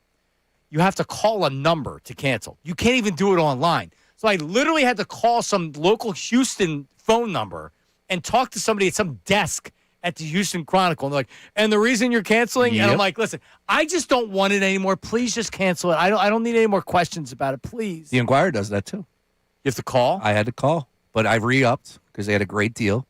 So I'm good through the following year, which you got to support local journalism. I'm there, but I was running through a little bit period where I wasn't reading it. I'm like, all right, I'm out. And I think it's $25 a month, which isn't much. I think it was $25 a month? I thought it was a little bit more, if I'm not mistaken. So I did cancel it, but I had to call. But then they ran a great deal around, November, so I ordered, and I am a subscriber to the Inquirer. I support local journalism. How about that? Thank you. Yeah. It's very nice of you. I don't know who supports it, but it does. On my phone, I can read it. I don't know who's paying for it. It's not me. Let me get that password. Did I say that out loud? Yeah, I'm not. I don't know exactly who's. Someone is paying for it though, not me. There you go. News at noon, Ray. This city needs its news. Now it's time for I'd like to be remembered as a good newsman. the News at Noon It's the coolest story I've ever heard in my entire life. That's insane. with Ray Dunn.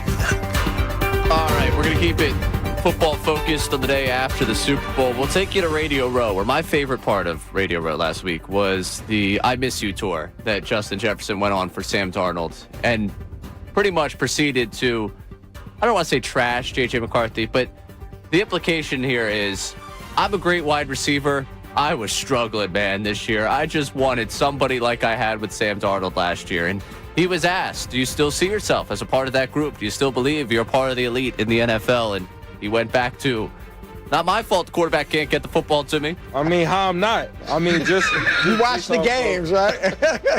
Just based off the quarter. I mean, a lot of people base it off of the quarterback play and, just different things that really go into, my position. Obviously, I got to, rely on and, I got to depend on a lot of people in order for me to get that ball. So if I don't have, an elite position or elite quarterback that's throwing me the ball the entire year, then it's a little bit difficult to be in those conversations. Having a young quarterback that's still learning the game and still learning his potential in his league, kind of have those difficult seasons, which I had this past year. So. All right. Well, he followed up with learning his potential. He saved himself. He did. Yeah. There you go. He saved himself with that comment right there. He tried, though, to save himself earlier in that answer. If you listen when he said have an elite and they went position and they realized, oh, man, I already just threw under the bus. Elite quarterback. And then he tried to curb it there at the end. It wasn't the only answer he gave this week or last week that really gave the sense of disappointment. Yeah, J.J. McCarthy sucks. Yeah. Let's face it. He looked terrible. He wasn't good in college. I didn't understand the pick. Jim Harbaugh did everything that he could to not make him throw the ball in those games. He ran the ball all the time. Go back and look at his box scores. But he was toolsy. everybody, I remember hearing about it in the process where I was like, dude, I wouldn't draft him to be my quarterback. It's like the scouts love him because he's smart. He's got a good arm. Yep. He just needs to develop. And it's true. Like some guys just need to develop. I never saw it with him. Well, all you have to do is trust your eyes and, of course, the box score as well. Remember, going into last year, there was nobody that was passing Justin Jefferson when it comes to fantasy, top 3 picks. And then he ends up the season with 84 catches, only 2 touchdowns. So an extremely disappointing season for JJ. Remember Carson Wentz, how much he played last year for the Vikings? Yeah. And how bad he was. He's getting beat up. And the Eagles injuries. game. Yeah, that's right. It's great. They almost beat him. Well, yeah, and then I'll come back late. I mean, come on. It was second half didn't go the way you anticipated it. Yeah. That was pretty much the season. From one disappointed Vikings wide receiver to another, Randy Moss. Oh, this Hall of Fame voting, man. It's got to change. Oh. Nobody understands football the way we do. One thing that I'll say, I'm not going to really sit up here and just sit up here and just badmouth the Hall, because there's some guys that just got selected to this year's Pro Football Hall of Fame that I do not want to take the light from. But one thing about not electing Robert Kraft, not electing Bill Belichick, the one thing that I would talk to all the voters going forward, I know it's going to ruffle some feathers, but I really believe as a football player, if you didn't play it, if you didn't coach it, you shouldn't have a vote. Ooh. Yeah, fine. Laying down the gauntlet. Yeah, put it on just Hall of Famers. I don't know. I mean, is it just Hall of Famers that get to vote? Is it a select executives? Listen, I don't know. I'd be fine with that. Would you? Yeah. We need to take the votes away from people like Tony Dungy, who don't understand the sport and don't vote for the people that should be in the Hall of Fame. Right. Tony Dungy doesn't know the sport. Well, if you didn't vote for Belichick or Kraft, you don't. But I think it's easy just to take aim on the writers. This is more than just about the writers. It's the process too. Yeah. The process is flawed, extremely flawed. Now, I'm not taking anybody off the hot seat because of the decisions, but bottom line is, like, Bill Belichick needs to be first ballot. Like, I don't care if somebody doesn't get in because they, from the 60s or 70s. Sorry, Bill Belichick, you can't tell the story of the NFL. There's been 60 Super Bowls played. 11 people disagree with you. Yeah, out of 50. It's funny how that number works out. But I disagree with Randy because, come on, man, the boys club. Yeah, they're going to be voting for their friends. Like, get out of here with that. No. Yeah, I mean, I can't wait till we stop talking about this because, like literally, I so don't care about Bill Belichick and Kraft. Roger Craig got in or whatever. You want to put Roger Craig in? I never thought I was watching a Hall of Famer while I watched Roger Craig. Ken Anderson's even being considered. Yeah. I never thought Ken Anderson was like, this is, who cares? By the way, screw Robert Kraft and screw Bill Belichick. I hope they don't get in next year, too, on top of it, so we can whine and cry about it even more. Honestly, the biggest thing that I took away from this whole Hall of Fame thing was that Dan Fouts was the one that delivered the Hall of Fame news to Drew Brees. Are we considering him a Charger all of a sudden? Drew Brees is a Charger? No. Well, there's no Saint Hall of Fame quarterback. There's not a single Saint that they could have go to New Orleans to visit Drew Brees to give him his news. We sent Dan Fouts. Fouts just a big Mardi Gras guy. You want to go down to New Orleans, get a free trip? Give me a Saint Hall of Famer. I don't know. It's not my job to come up with these things. I'm asking, like saying, like, well, it's a good point. Who could have done it? Saint Hall of Famer. I mean, we get the Mannings doing everything. Might as well just send Arch to give the news. Well, I mean, he certainly is You got to be a Hall of Famer. Name. You got to have the yellow, the jacket. Well, just to let you know, the class of 2026 was announced on Thursday at the NFL Honors Award, and it was Drew Brees, Larry Fitzgerald, Luke Kuechly, Adam Vinatieri, and Roger Craig. Yeah, the fact that Adam Vinatieri got voted in the Hall of Fame and Bill Belichick didn't. Everybody knows Bill Belichick belongs in the Hall of Fame. Guess what, Bill? 11 people that you obviously pissed off enough to where they're going to vote against you, voted against you. That's on him. That's not on me or anybody else. Go complain to them. Leave me alone about this whole thing. Screw Bill Belichick. What's next? I'll ride with you on that one. Last one here for you. This might be the best aged piece of audio of all time. Marcus Lawrence signs with the Seahawks ahead of this season. I remember this. And I remember it too. I remember seeing it and being like, wow, that's pretty bold for a guy that just signed with Seattle. Like, really hope you guys have a good season. He came from Dallas. He was asked about leaving Dallas, and here was his response. Dallas is my home. Made my home there. My family lives there. I'm forever going to be there, but, I know for sure I'm not going to win a Super Bowl there. So, yeah. I know for sure. And then do you remember who responded to that? Micah Parsons. Micah Parsons responded back to it, ripping him. And I don't have the tweet in front of me, or I'd say it. And then DeMarcus Lawrence came back and more or less said that if you weren't doing your podcast and doing everything else, maybe we would have won. Wow. He came off the top rope when he was right. Yeah. He played, he had 2 tackles last night, 1 solo, 1 assist on a sack. Not a bad job. He played well throughout the course of the playoffs. All right. Would you have preferred Dan Fouts to this Hall of Famer? He was a kicker. Morton Anderson? Morton Anderson. And he kicked forever. Yeah. No. You don't want a kicker showing up and inducting you, right? All right. How about Willie Roaf, the offensive lineman? That's a good pull. Yeah. Willie would have been He's not fine. a quarterback, though. And then there's Ricky Jackson and Sam Mills, who we actually brought up last week. There you go. Yep. Hopefully, Jari Evans will be joining Drew Brees. Jari, local dude here in Philly. Yeah. Yep. Jari, his story is amazing. Obviously, out of Bloomsburg, he needs to get in. Yeah, I hadn't even thought of that. Yeah, he was a Pro Bowl. He was an All-Pro Bowl for a long time. Jari came out of nowhere, man. When it came to the NFL, I know his agent Gerald Colton very well, and been watching this and pulling for Ja because he deserves it. One of the best at his position ever in NFL history, for sure. And by the way, so Rodney Harrison went off on Tony Dungy. Tony Dungy was there. So, by the way, like Tony Dungy, he had said, he got snippy about it. You know the cut I'm talking about, right? We don't have to play that. But he was asked about, did you vote for Belichick? And he's like, well, we don't know if they got in, so I'm not going to comment or disclose my vote. And then someone followed up, and he was like, don't follow up with me. I just said what I said. Yeah. But then he wouldn't disclose his vote when he was asked about it. Here's Rodney Harrison going off on that. There's nobody more deserving to be in that Hall of Fame than Coach Belichick. I've seen his greatness. I've seen him design defenses to stop your offense. And you just look at the players that he's impacted. He's been unbelievable. And when I look out throughout the Hall of Fame, and even a guy like Tom Brady wouldn't be Tom Brady without Bill Belichick. And that's the disappointing part of it, Coach. And you guys got it wrong. There you go. Looking him right in the eyes. He did. I respect it. Me too, for sure. Yep. Shout out Rodney Harrison on that one. Yep, because you know what Dungy should do? Here's why I didn't vote for him.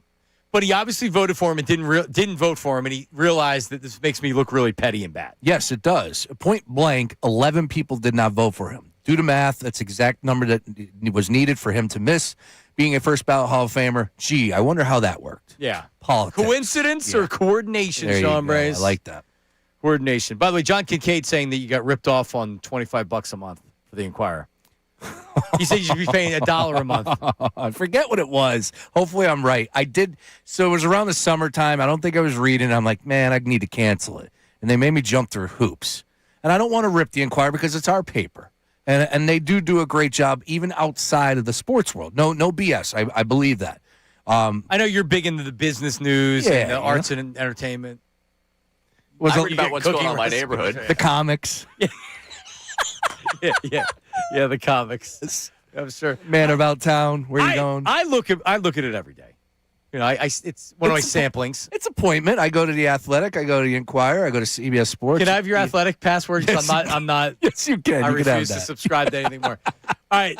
So what do you? We got to buy Tony Jones a new computer. We do. Yeah. We need to. How much the Athletic a month? 20? That was another special price. I got it for the year. Got a really good deal. I forget what it's not 20. Not 20. No. Well, if you buy it for the year, maybe it's less. I think it was like $5 a year. You know when I a stopped month. with it? When Matt Gelb went on, I don't know if he went, was he on paternity leave or something? And they just didn't have anybody covering the Phillies. And I was like, no, F this. You don't have anybody that's going to slide in and it can cover them? No, I'm out. They do a pretty fun game that always gets me, the Connection Sports Edition. What's that? It's a stupid game. On the Athletic? Yeah, it's this stupid game where it's like it will give you rows. Was it Wordle for you? It's create 4 groups of 4, and they'll give you different names, and you got to connect the dots on why they're alike. And so it's like a coloring book for my daughter. That's what you Athletic gives but it's you? around sports. It's around what sports. gets me. Yes, I like it. That's great. Yeah. How many, because you're still a young guy, how many things do you have that you use other people's passwords rather than your own? I use more of other people's passwords on the streaming services than the actual, Inquirer, Athletic. It's easier to do that. It was. Now I don't have Netflix. No? because I used my family's login. And they got Yeah. tough and with they it. did the location thing. So Can't give that to you. Yep. no Netflix. I'm still using. Hopefully, my old roommate's not listening because we have we took the TV from the old place. We have his Peacock. There we you have go. his. Oh yeah, no, you don't. Hulu. Everything pretty much. It's YouTube TV actually. The way I watch television is by someone that doesn't live in my home. Yeah. So you watch cable television or streaming television, and you're not even paying for it. Correct. Yes. Nice. Yes. We're Nice. using Can his I have login. that? Can I have that login as well? I'd Yeah, like my to do guy that. Beef is still watching YouTube TV with mine. The only thing that messes it up, it's the algorithm. Next thing you know, I got all this other nonsense that's up on my top. I'm like, I never watched that channel before. Well, it's fun because Because of him, yeah. it's a nice breakup of all different things of the streaming services. My old roommate, it's what his fiance's watching. It's what we're watching at our apartment. It's a nice, that algorithm's so messed up. It's awesome. And then you take it back with watching what you want, and then you guys are fighting over the algorithm. Well, and the other thing also hurts is the screen limit for YouTube TV because they got the YouTube TV at their place. I think he shares with his family too, and then we have it. And every once in a while, I'm like, all right, I'm the odd man out here because I can't be demanding the screen presence. And he's probably wondering who's watching YouTube TV right now. He doesn't realize we never logged out. Yeah, one of you guys got to give me, because whenever you send something with the Athletic, I can never read it because I don't have a. I'll give you Gotcha, mine. gotcha. I'll give Yeah, you mine. I'm not buying. I'd rather. No. Yeah, I'm I'll not give you buying mine. Yeah. I'm out. I can't give you my YouTube because I already got enough. No, I don't need that. Yeah, all right. I pay like $400 a month for Comcast. So yeah, why Oof. Good grief. it's close I mean, can you get a little? with internet. Can you get a little sponsorship? I mean, you're the midday host. Can we get them? Can we get them hooked up over here? Not unless please? it's my hair or my Good snoring grief. issues. Come on. All right, so A.J. Brown, I'm really curious because I'm not surprised at people's reaction, which was, oh, yeah, A.J. definitely wants to come back. Because the first time I heard it, I'm like, yeah, A.J. definitely wants to come back. Like, I was pleasantly surprised, I guess, at first because I wasn't sure exactly what we were going to hear. But A.J., and let's play it right, A.J. on with Micah Parsons in the podcast had this to say about coming back to Philly. As an offense, we just come back and just really watch the tape and just, like I said earlier, rediscover ourselves and go to work each and every day, being accountable and just taking one day at a time.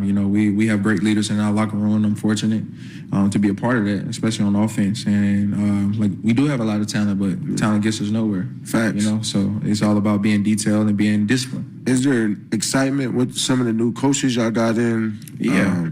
Of course, yeah. I'm always excited. Sometimes change is not a bad thing. I have the utmost respect for KP. He to me, did a tremendous job, and he has a great heart. But I'm excited for the season. I'm excited for what's to come. There you go. Doesn't sound like a guy that thinks he's going anywhere. He's talking about now, present, I'm going to be here. It's a matter of if you believe him. Or you think that he's just saying the right things. It's getting good coaching from his agent that said the last thing you can do is go out and act like you're unhappy and you want to be traded. We don't want that. It makes you sound bad. It makes it difficult for the Eagles to trade us. I got this. All right? So you can take him for what you heard, which was, man, like he wants to be here. Later on, he talks about Philly being home and stuff like that. But it came off as a very warm, friendly A.J. Brown that wants to be back in Philadelphia. He's shown you every reason to believe that he doesn't want to be here during the actual seasons. A.J. Brown is represented by a Tory Dandy of CAA football. Other notable clients, DK Metcalf, Deebo Samuel. So he's been around the block when it comes to getting his guy traded. Two guys that just got traded last offseason. That is correct. And, oh, by the way, he worked the deal with the Eagles and the Titans. So he's been down this road before. Look, you're going to go out the radio row. You know that they're trying to get something out of you. Please, AJ, just do what's best here. Don't give him. And AJ's smart enough. I think that he was given the company answer to keep it moving. Is he okay with returning? Sure, but I'm having a hard time after what they went through this past season to believe that, no, it's all good. We got a new play caller and everything's going to be fine. Could just be waiting for the big dudes on dudes reveal. I'm tweeting Edelman. Yeah, what happens dudes on dudes? I'm tweeting Edelman right now. Where is this podcast? What did he say? Did he say something different?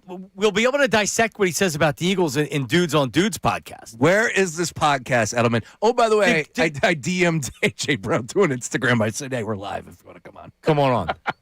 Is it possible Gronk and Edelman forgot to ask him about the Eagles situation? No. Well, maybe they didn't even go down that That's what I'm path. saying. Why else would you not already have it out by now? Their framing could be the, Mike Vrabel in the Super Bowl, you play with him, and then they'd just be like, it would be great to play for him again, right? I don't.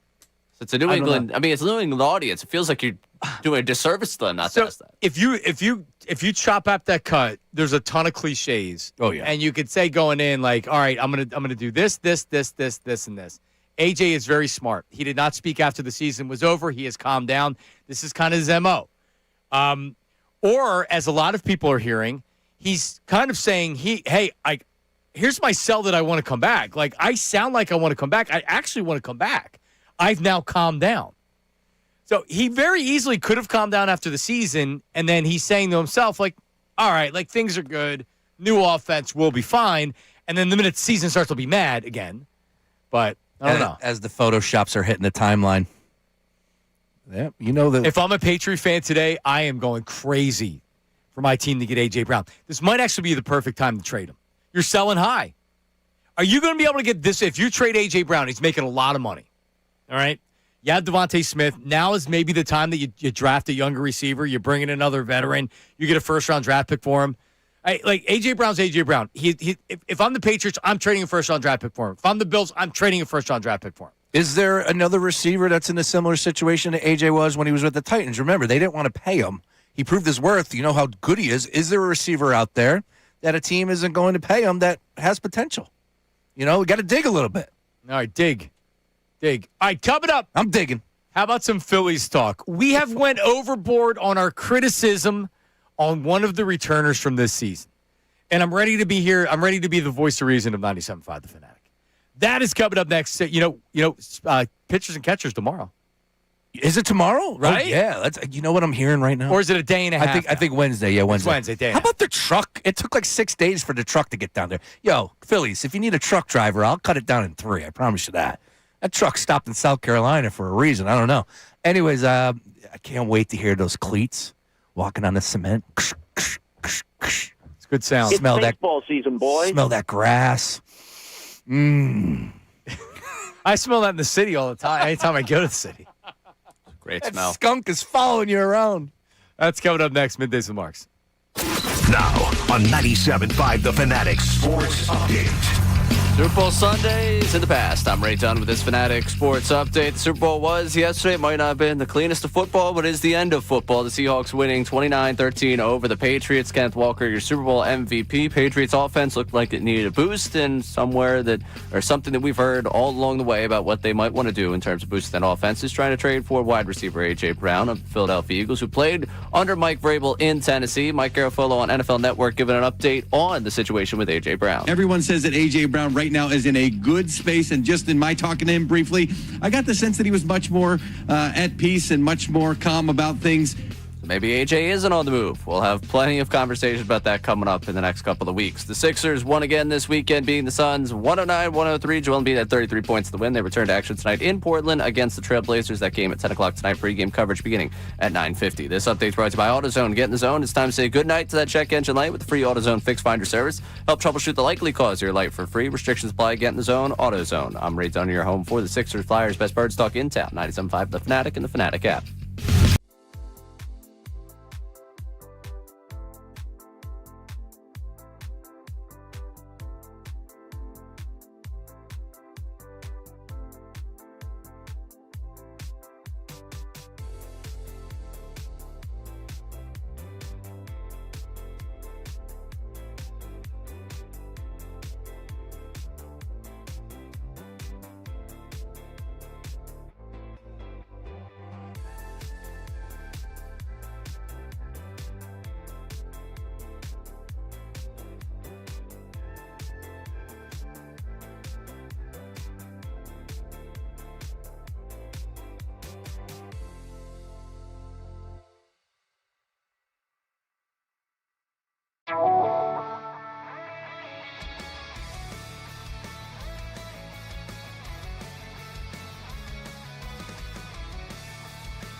of the program brought to you by Service First HVAC, offering 0% financing for 48 months, rebates and tax credits up to $4,300 when purchasing a heating and cooling system. Learn more, ServiceFirstHVAC.com. This is just the Ray's on it. Well, Don Henley there for you, the Johnny. audio, not the. It's all right. I like it. I was just waiting for the. I was trying to talk to the post. Nobody on the road. So yeah, that's it. No. Great voice. Have the Eagles ever played? I know you can't now because Glenn Fry passed away. If they ever lost another member, forgive me. But have the Eagles ever been to a halftime show? No, I don't think they have. No, the Eagles. No, that's like we were talking about it earlier. The halftime show.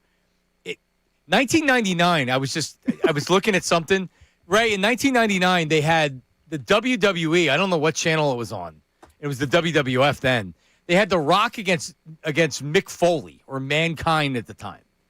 And that's at halftime you're supposed to go and then watch this, and they were beating each other up in like an office building or something. It was an empty arena. USA. And then they were fighting at USA Network. I guess that makes sense. Correct. So that's literally what people thought about the halftime show in the 90s, which was, what can I watch during halftime because this sucks? I mean, MTV used to go over to MTV. I used to watch MTV. MTV would have Beavis and Butthead or something else that was going on. I used to get up off the couch and go to the kitchen and leave and use the, now it's like, oh, you got to watch it. Everyone pull up the seats. Yeah. The greatest indictment of that game yesterday was I had to use the bathroom in the first half, and I was like, I'm going to wait till the Patriots get the ball. I'm going to make sure I go to the bathroom before the halftime show. Well, before the halftime show, and I didn't want to. I was like, there might be a good commercial. I can assure you Drake May's not going to make a good play, but I could maybe get a good commercial. Those Patriots commercials. Get the ball. Commercials were terrible, too. I can't tell you one that I can remember. I like the Duncan one. I was in on the Duncan one. It's all they don't spend the same money they used to. GLP-1s. Yeah. It was sign of the times. Which, oh, by the way, I did Google. It was Serena, right? Wasn't it Serena? I was like, all right, what's that one all about? So I was looking at that. Sports books. Obviously, DraftKings was number one. I saw the first one, but they had a number of them.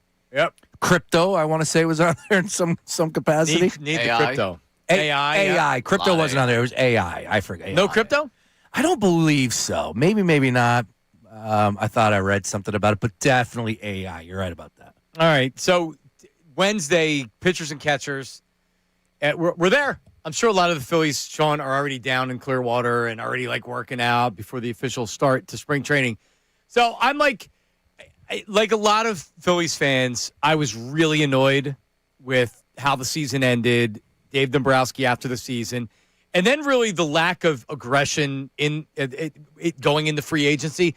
And then they almost lucked into upgrading their roster with Bo Bichette. And then Bo Bichette went to the Mets, and then we kind of are back right where we started. So I was with everybody that was disappointed. But I also still think that they have a good club. We have a good club. Yep.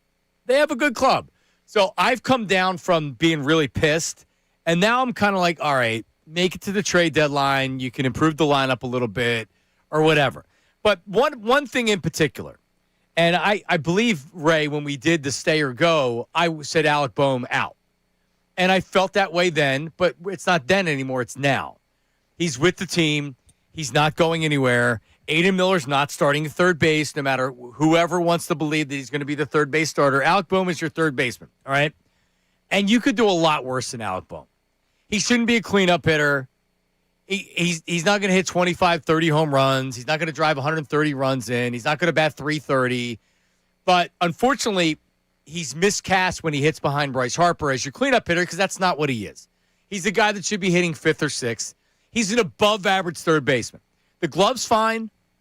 He's got a great approach at the plate, so he's not going up there and he's not streaky and he's just missing stuff. He drives you crazy. I don't like the mopiness of him when he's not happy or he's in a slump. He needs to get a haircut. It'll make me think that he's an adult. But you could do a lot worse than Alec Boehm at third base. And acting like he's this stiff, and earlier before the show I said this isn't Wes Helms playing third base for you. That's a hell of a pull. This is an above-average starter that when the Phillies don't want him anymore, he's going to go out and he's not going to make like $30 million a year, but there'll be teams that are interested in giving him a decent contract. Alec Boehm is an above-average third baseman. He can be a part of a team that can win, but he can't be relied on as being the cleanup hitter. Unfortunately, Ray, they continue to be a bat short in this lineup. But blame Dave Dombrowski more than blaming Alec Boehm, I guess is how I would say it. Yeah, don't blame Boehm. Don't blame Boehm in this scenario. If Boehm's being put in a position that he can't win in that one. Like, this is because right now, $20 million you're going to have sitting on the payroll this year for a guy that's not going to play for this team that you signed to be your cleanup hitter. And that's why Boehm ends up being in the cleanup spot. Yep. And that was kind of where I was at the beginning of this offseason. I was always open to moving him. It was always the question of, okay, if not him, then who? If you move him and you end up finding some great bat and you have a lackluster third baseman, but there's a great bat that's out in your outfield, great. That's fun. Never materialized. Or you move him and you end up having Bo Bichette at third base. Sure, I'm sure there'd be a brutal fielding day in there, but you have Bo Bichette at third base. Why would I be upset about that? But if it was Daryl Morey's way of doing business, you don't make a contingent trade. You make the signing first, and then you worry about the trade of. It's fine, though, because Morey... Deep team. He's got a deep team. Sure. He doesn't need that ninth guy off the bench. This was unfortunately how I felt how this was going to go again. We'd have a really awkward handling of Alec Boehm for another year, and Rob Thompson would be trying to convince you, no. We never said we were moving Boehm. There were other things we could have done. We never said it, and technically, he's right. They never said it. Yeah. They just showed you that they were probably going to do it. And that's the story I'm sticking with. That's right. He's as good as gone, and everybody knows it, and he knows it. Boehm knows it too, for sure. Sean? Yeah. Give me your line on Alec Boehm this year. Average home runs, RBIs. Well, I'm an Alec Boehm supporter. I always have been, and there have been times that I thought he should have been a little bit better at the dish, but I thought he's improved. His glove has definitely improved over the years. Would love a little bit more power. I don't know. Let's see here. Last year, the average there, Johnny, coming in at 287. He's a 279 career, his highest in a Phillies uniform. Well, we won't use that. We'll just say 280. I don't see much change in that category, so give me a 280. I'll go 280. A couple lower than 287. 280, 16, and 91. I was just saying, I'm bumping up the power numbers. It is a contract year. So I think we see a little bit more production from Boehm, but the average somewhere around that ballpark. Again, glove continues to improve. I used to be fearful when the ball was hit his way. Now that's no longer the case. Maybe that might have been an over the top, but remember, that was the run where he was like, I hate it here. Yeah, had a little bit of he's struggle. fine defensively. Yeah, he's fine. Okay. Don't put him at first base. No. But he's fine. All right. He's good. It's a contract year. Yeah, which we can argue that's a good or a bad thing. Right. We've seen him under pressure. Maybe not the best thing in the world. Well, he's relaxed now. I don't believe we're looking at a oh my God, it's a contract year. What am I doing? I'm batting 206. No. With 5 home runs at the All-Star break. No. And the Phillies can't have that. Of what we just talked about there, my favorite thing, and Sean, this is nothing against you. Oh, that's fine. It's the way I'm gonna talk myself into it too. Because in my head, I'm like, yeah, maybe 18 homers for him this year. And then I go back, I'm like, is that really realistic for what I know about Alec Boehm? That should be, but 18, 20, think of that. Like, I'm in my head, like, yeah, it's going to be around 280, 285, probably 330, 3-something on base, low 400s for a slugging percentage. And he'll get up to 18, 20 home runs. And then I'm thinking in my head, you idiot. You've said this every year. Every year I come in here expecting that close to 20 home runs, and I never really feel like I get the payoff. Real quick on this. I give you a graphic the Phillies put out. They put 7 players on that graphic. Name them. Who's the top 7 if you're selling me on spring training? And so Wheeler's not on it because he's injured? Wheeler is not on this graphic. Chris Sanchez. Chris Sanchez is on the graphic. Ding. Bryce Harper. Bryce Harper's on the graphic, 2. Schwarb's. Schwarb's on the graphic, 3. Trey Turner. Trey Turner's on the graphic, 4. Stotty. Incorrect. Oh, wow. We handed Duran. Okay, go ahead. Incorrect. Back-to-back incorrect. No, Duran, what are we doing here? All right, Ray, over to you. Oh, just for the bit here. Aaron Nola. That is correct. 5. 2 more to go. Okay, let's see. Boom. Incorrect. Over to you, Johnny. 2 left. Aaron Nola on here. Are you kidding me? Did they not JT, have a picture of anybody else? JT, yes, and the final one. Bo Bichette. Incorrect. I didn't know if the graphics team got the news. Lazardo. Oh, that's nice. Throw him a bone. Why would you not put Duran, who is I know Nola's Mr. Philly. Blah, blah, blah. 8 if you want to count the Fanatic. Duran's the big, of course, the Fanatic's gritty on there as well. Are we going to get the entrance from Duran and Clearwater? How do we do that? I don't think they have the capabilities. He's not going to be ready to pitch then. He's got to be ready to pitch with all that adrenaline. Maybe they kicking. have a boom box they can put out there. I don't know. 610-632-0975. thought that was interesting. Aaron Nola? Well, I'm fine with Nola. Luzardo threw me for a loop. I wasn't expecting Luzardo. I texted Luke Arcane. I go, who is that guy? Luzardo, well, he has the RJ Rex specs. That's how I would recognize him. No specs. I was like, who the hell is that guy? It's over in the corner. Why do they have Aaron Nola? I mean, come on. Well, what? He's Nola. He's not going anywhere. Taiwan Walker busy that day? They couldn't put him on there? Low ERA last year. Coming up. All right. On Friday, we had the Daryl Morey press conference live on the show. Jared McCain got a chance to react to Morey's presser. Have we calmed down since Friday, or are we even more angry with the weekend to stew on it? We'll talk about that coming up next. Middays with Marks, 97.5 The Fanatic.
Make sure you're subscribing on YouTube and watching.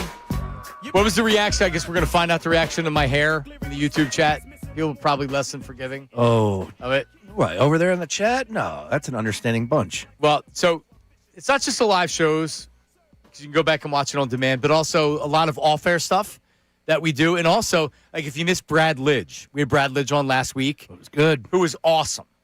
That's posted right now on Fanatic's YouTube page. So just subscribe to 97.5 The Fanatic, and just hit if you like it, hit the little thumbs up button. Boom. There you go. So check that out. All right. Daryl Morey. Daryl Morey on Friday saying that I still can't sold high on McCain. And you know what hit me over the weekend? Do you have that? All right, here's Daryl Morey on Friday. I'm quite confident we were selling high. Obviously, time will tell.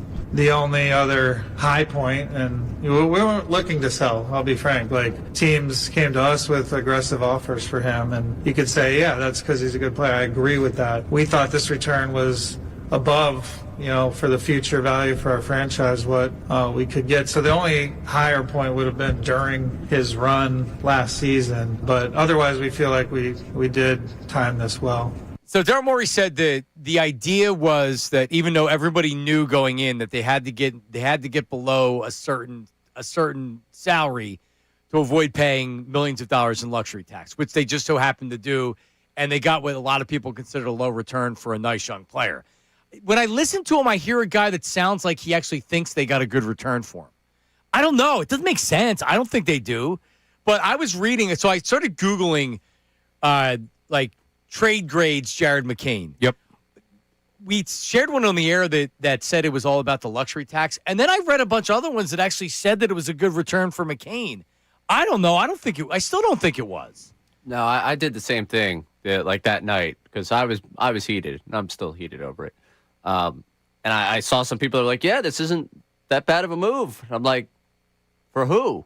Like, it's not that bad of a move. So in other words, it's not a good move, but it's not that bad. Right. Like the reaction isn't justified to it. I'm like, I think the reaction's pretty justified. You took a young player that was a favorite for Rookie of the Year before he got hurt. And then he came back the next season, got hurt at training camp, like before training camp, missed training camp, got hurt, by the way, with his hand. So why was his shooting off for most of the season? Then you just dump him at the deadline? Like, this doesn't even take into the account what he meant to that locker room, where he could go next season. Like, even for this team right now, you went from having 4 guards that you really feel like could go out there on the floor. Now you're down to 3. Explain that one to me. Yep. Bring that one to me. The explanation is that Nick Nurse didn't like him. Didn't play him. Wasn't going to play him. Wasn't going to be in the rotation come playoff time. And, more and more as you start to break the deal down, you start to think, okay, maybe Morey wasn't lying through his teeth. There had to be some fibbing. I want to go back to the part that, look, you fetched this draft capital. You trade McCain, and you get that first-round pick, albeit it's going to be 22, 23, whatever it is from the Rockets. That's fine. But that's at least something that you can package together to potentially go after a player. Were they going after Giannis? I don't know. Were they going after another big-name player? I don't know. I wasn't in that gaggle of reporters that they were talking about post-press conference. But I do believe that they had intentions of going after somebody else. And, oh, by the way, I do want to bump this up there. Because the salary dump of Eric Gordon, I think, would have got them underneath the luxury tax, correct? I think that that's part of the equation now when we start to talk about this. Because my big thing on Friday was the luxury tax. And it's like, okay, well, I think it enables them to sign somebody on the buyout market. I don't believe him alone. They needed to move like $6 million or something, right? No, I think they were down to just a little less than that to move. So Gordon could have done it? I thought Gordon could have done it. With what I read leading up to it, I don't understand any of this. I'm not an economics major. This is by far one of the dumbest setups we have in terms of sports. That's correct. Sure. But moving off of Gordon, I thought you were going to be able to. Maybe it was moving off of Drummond, who was really the one that would have got you there. Because I guess Gordon's on a small contract, so maybe that makes sense that they had to move off of both of them to get under the tax.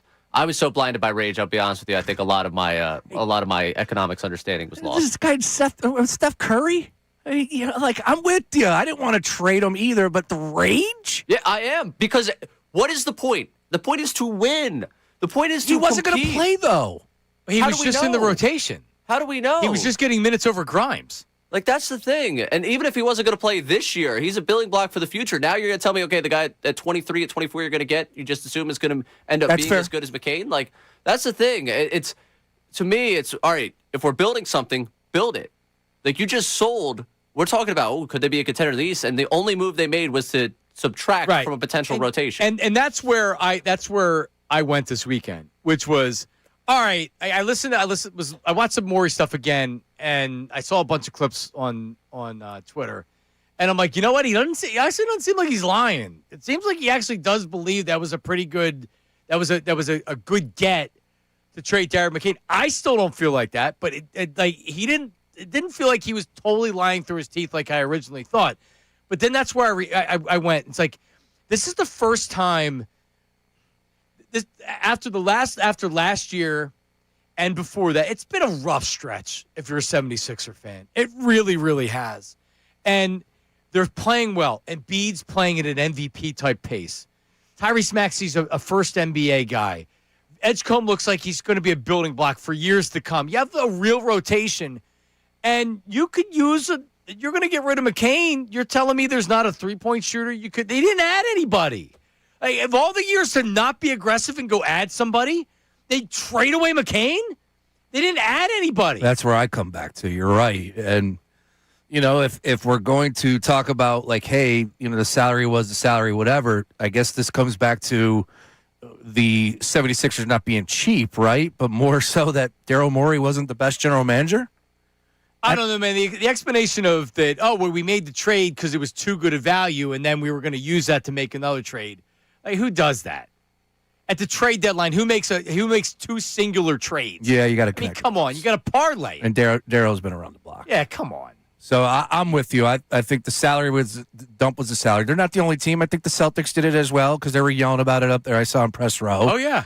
And the Celtics have a heck of a lot more legitimate chance to compete for a championship than I think the 76ers do, with all love and respect. We'll see how this plays out. But, yeah, I was more and more, John, it frustrates me. Forget losing McCain. It's the fact that they didn't add. And this team, I don't know, in my mind. It made Maxey cry. Literally. That's enough for me. You know what? That's where the anger really stems from. You broke Maxey's heart. Maxey cried, and the rest of the guys were pissed. Right? Like Joel Embiid's talking about the team ducking the luxury tax. So they trade McCain to get underneath the luxury tax? What do you think he thinks about this? McCain cried too. What are you guys admitting to them? What are you admitting to that locker room?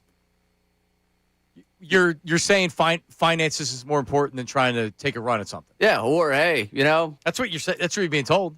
We don't really think you guys got a shot. We're not adding anything. All right, give me McCain. So Daryl Morey said that he thought it was a high return for McCain. McCain was asked about that. Here's his reaction. Yeah, I mean, I didn't get to talk to him much at all when he called me, but yeah, I don't know. Ooh. Hey, Jared, it's Daryl. He was blindsided. Of course, everybody was. Yeah, he had no idea. Really? Because I thought I heard his name a couple times in trade talks. Maybe he doesn't pay attention to this. He's hot on the timeline. He's always dancing, TikToks. He's too busy dancing. He should know the rumors. Hey, yeah, it's Daryl. Gotta trade you. They love him down there in OKC. He getting standing ovations. Yeah, good for him. Honestly, I watched that and I was like, I'm glad. He's a good kid. Yeah. I don't have an issue with Give him a shot. Sixers don't want him. They think they getting a low first-round draft pick and some second-round draft picks is great. All right, great. Great, Dow. You better trade somebody. You better draft somebody that's good. Or they'll trade it and use it. I don't know. Maybe they have designs for something that we're not aware about, obviously, and this is another more draft picks for them to use it. It's entirely possible. I don't know. All right, coming up. The Eagles hired an offensive line coach. And is Sam Darnold the greatest redemption story ever in sports? Ooh. No.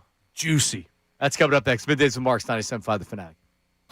Now on 97.5 The Fanatic Sports Update. Football season's finished. I'm Ray Dunn with this Fanatic Sports Update, and it's brought to you by Morgenstern Hair Restorations. Great teams stick together, and so does great hair. Morgenstern Hair Restoration Championship results. Visit morgensternhair.com or call 610-904-4000. The Seahawks beat the Patriots 29-13 in the Super Bowl. Kenneth Walker is your Super Bowl MVP. As now, everything turns towards the offseason. One of the big offseason topics for this Eagles team will be wide receiver A.J. Brown. Made his rounds on Radio Row and also got a chance to catch up with a number of reporters, including Mike Garafolo, who gave this update on the situation. Everyone says that A.J. Brown right now is in a good space, and just in my talking to him briefly, I got the sense that he was much more at peace and much more calm about things. We'll see where it goes from there. As for the 76ers, they won again this weekend, beat the Suns 109-103. Joel Embiid with 33 points in the win. They're back in action tonight at 10 o'clock. You can listen to the game as they are out in Portland to take on the Trailblazers. This update is brought to you by the Crohn's and Colitis Foundation. Crohn's and Colitis Foundation has been at the forefront of inflammatory bowel disease research and care for over 50 years. Learn more about research, education, and support at crohnscolitisfoundation.org. I'm Ray Dunn in your home for the Sixers Flyers. Best Birds Talk in town. 97.5 The Fanatic and the Fanatic app.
With Marks, John, Sean, and Ray. Hey, it's the John, Sean, and Ray show. Hello. Ray is one of the, we'll get to the Eagles hired a new offensive line coach coming up in a second. Ray is one of the, it amazes me. Now I can't stop looking for it. You know how cold it's been in the last couple of weeks? Brutal. Months? For whatever reason, there's a large amount of guys out there that don't wear coats or jackets. I do a lot of school pickups where you walk up to the door and you're waiting for them to come out or whatever. And there's a ton of dads. I see it all the time. It's not even just like they don't wear coats. They put the hoodie on, they put a sweatshirt on, and they just like go outside. Sure. And not even just to the car. Like they're literally standing outside without a jacket on it. And I can't understand it. Ray comes into work because we'll park around the same time and we'll come in. And like multiple times when it's like 2 degrees out, Ray has no jacket on. True. Why? Ray. Just a lot. You know, it's a lot to put on. It's a lot to take off. I have to put somewhere. I have to remember it. It's very easy. I'm outside for 5 seconds. You deal with the cold. You get inside. You warm up. Go about your day. A car's cold, though. Yeah, the car's cold? You don't have a driveway that you're heating the warming the car up. Yeah, absolutely. But then it's what? Cold 5 minutes? Yeah, Ray's like What my happened to- 4-year-old. What happened to men around here? What happened to being What tough? happened to men? What happened to dealing with football weather? It's called You know? brains. I It's love called how hypothermia. Ray's talking about how hard it is to put a coat on. Like, what are we talking about? It's a here? lot of layers. I don't need that many layers. Keeps you warm. Yeah, I'm just worried about you, Ray. Do you need me to buy you a coat? No, I'm all good. You all right? Yeah, there are actually 2 coats I gotta wash. One's, when I was smoking the cigars, still got the smoke, gotta clean that. That's a tough smell. And then one also was worn on Bourbon Street, so I kind of figured that one needs to go through a It wash definitely as well. does. So yeah. What was the temperature down there? You had to wear a coat? Oh, don't get me started. 40s. We get one weekend there. It was in the 30s while we're walking the street. Yeah. I get one weekend. Well, at least you had a coat. No need to bring the beads Yeah, then. no beads being thrown in that weather. Damn. All right, well, get a coat. All right, because you know what can happen when you drive to work? Your car can break down. You're not exactly driving a 2025 Mercedes, That right? too. No, I'm not. You're right about that. You gotta be careful. Yeah. Really? I'm not I really think it's 5 seconds outside, 5 seconds. I say it to my daughter, because my 4-year-old will fight the coat. You're like a 4-year-old. We'll fight the coat. And I always say to her, you have to wear shoes, you have to wear a coat, because if something happened with our car and we got to stand outside the car, you're freeze. And you can't do that. And why wouldn't you just want to be warm? I just don't get it. It's not that I don't want to be warm. It's that I'm going to be warm in a couple seconds anyways. No, you're... And also, that's a big thing, going out, too, because, I walk places. I don't want all that, the bulky coat on me as I'm out So when you in the walk crowd. places, you don't wear a coat? If I'm going to a bar, if I'm walking in the store, I'll wear a coat because I'm going to the store. Well, just put your coat on the back of the chair. I don't understand what the big deal is. You get to work, you put it on the back of your chair. You sit at the same place every day. Yeah, Put it on the back of the chair, then you pick it up, you put it back on, you go to your car. It's just a lot. It's not a lot. You're quite a bit. You're weird. But man, I see it all the time, man. So maybe I'm the idiot, not you. Nah. No, you gotta wear a jacket. Yeah. Well, you always have some type of a jacket. Yeah, I got multiple. I got a North Face that's pretty heavy. If I'm going, it's cold. I've been wearing that a lot, and that's the one that's all gunked up with white stuff from the salt from the car. I had because I have the Gore-Tex jacket. Yep. You see me wear it in here with the fake fur on the back. Yep. That's all salted up. And this brown one that I've had forever, Old Navy, gets a lot of compliments. Everyone loves this coat. Everybody. You look very handsome in it. I'll tell you right now. Why do you put it on the ground though? So it's not seen on the video? I just don't want it on the back of my chair. Oh. YouTube chat. Get yourself one of these. There you go. That is a nice item. Everyone, I always get a compliment about this jacket. It's just a mustard brown Old Navy. I think it was like $50. Had it for years. Look at you. I remember. You have had it for years. There you go. Seen it before. All right. The Eagles have hired an offensive line coach to replace Jeff Stoutland. Chris Cupper? Have we looked phonetically to see that? I guess that's how you pronounce his name. Chris Cupper. Cupper University. Who has been before. He was with the Minnesota Vikings. Minnesota, not a good offensive line group. Now, if you have really bad offensive linemen, the Eagles didn't have good offensive line play last year, right? He's getting raked over the coals already. People are just commenting on all of this, yes. His contract expired after the season. He was not retained. The Vikings, 60 sacks, gave up 60 sacks in 2025. That's the second most in the NFL. So, and the year before, if you remember, they couldn't imagine this isn't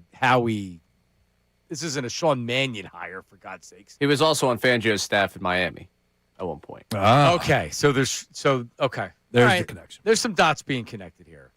So he's your new offensive line coach. They hired now all of a sudden everybody's an expert in run game coordinator. Before the last 4 weeks, no one even knew what the hell it meant. But now, run game coordinator. They took it from Vic. They gave it to this tight end. Well, we just have to break it down. Do you love this hire or do you hate this hire? You can't have anything else but one of those two opinions about this hire. I know the best hire or I know what worst? side I'm on. The worst? Well, if the Vikings had the second most sacks last year, I can't say it's the best. The hell do I know about offensive line coaching? Now, when we start talking about these offensive lines, or at least what Stout was really good at, it was, what's the key word here? Developing. Is this guy going to be able to develop maybe a potential draft pick or two? That's the question I would have. And I don't know anything. I don't know. It does change the total calculus of how you draft. If you're not as confident in terms of developing offensive linemen, we're not talking about taking the swing at the cornerback or the safety, linebacker, that in the first round. We've seen over the last couple of years, they go safety in the second round, they go linebacker in the first round, they go corner in the first two rounds. You're going to have to go with the blue chip prospect at offensive line. Even then, we've seen it not work out for you. So. Yep, 6'4". He played for he was drafted by the Broncos, played his entire career with the Broncos, 2006 through 2013, and then he immediately, or after a year, he gets into coaching first in high school. Yep. And then he goes in, he gets in with the Dolphins. He was on the Dolphins staff from 2016 to 2018. He goes to Denver.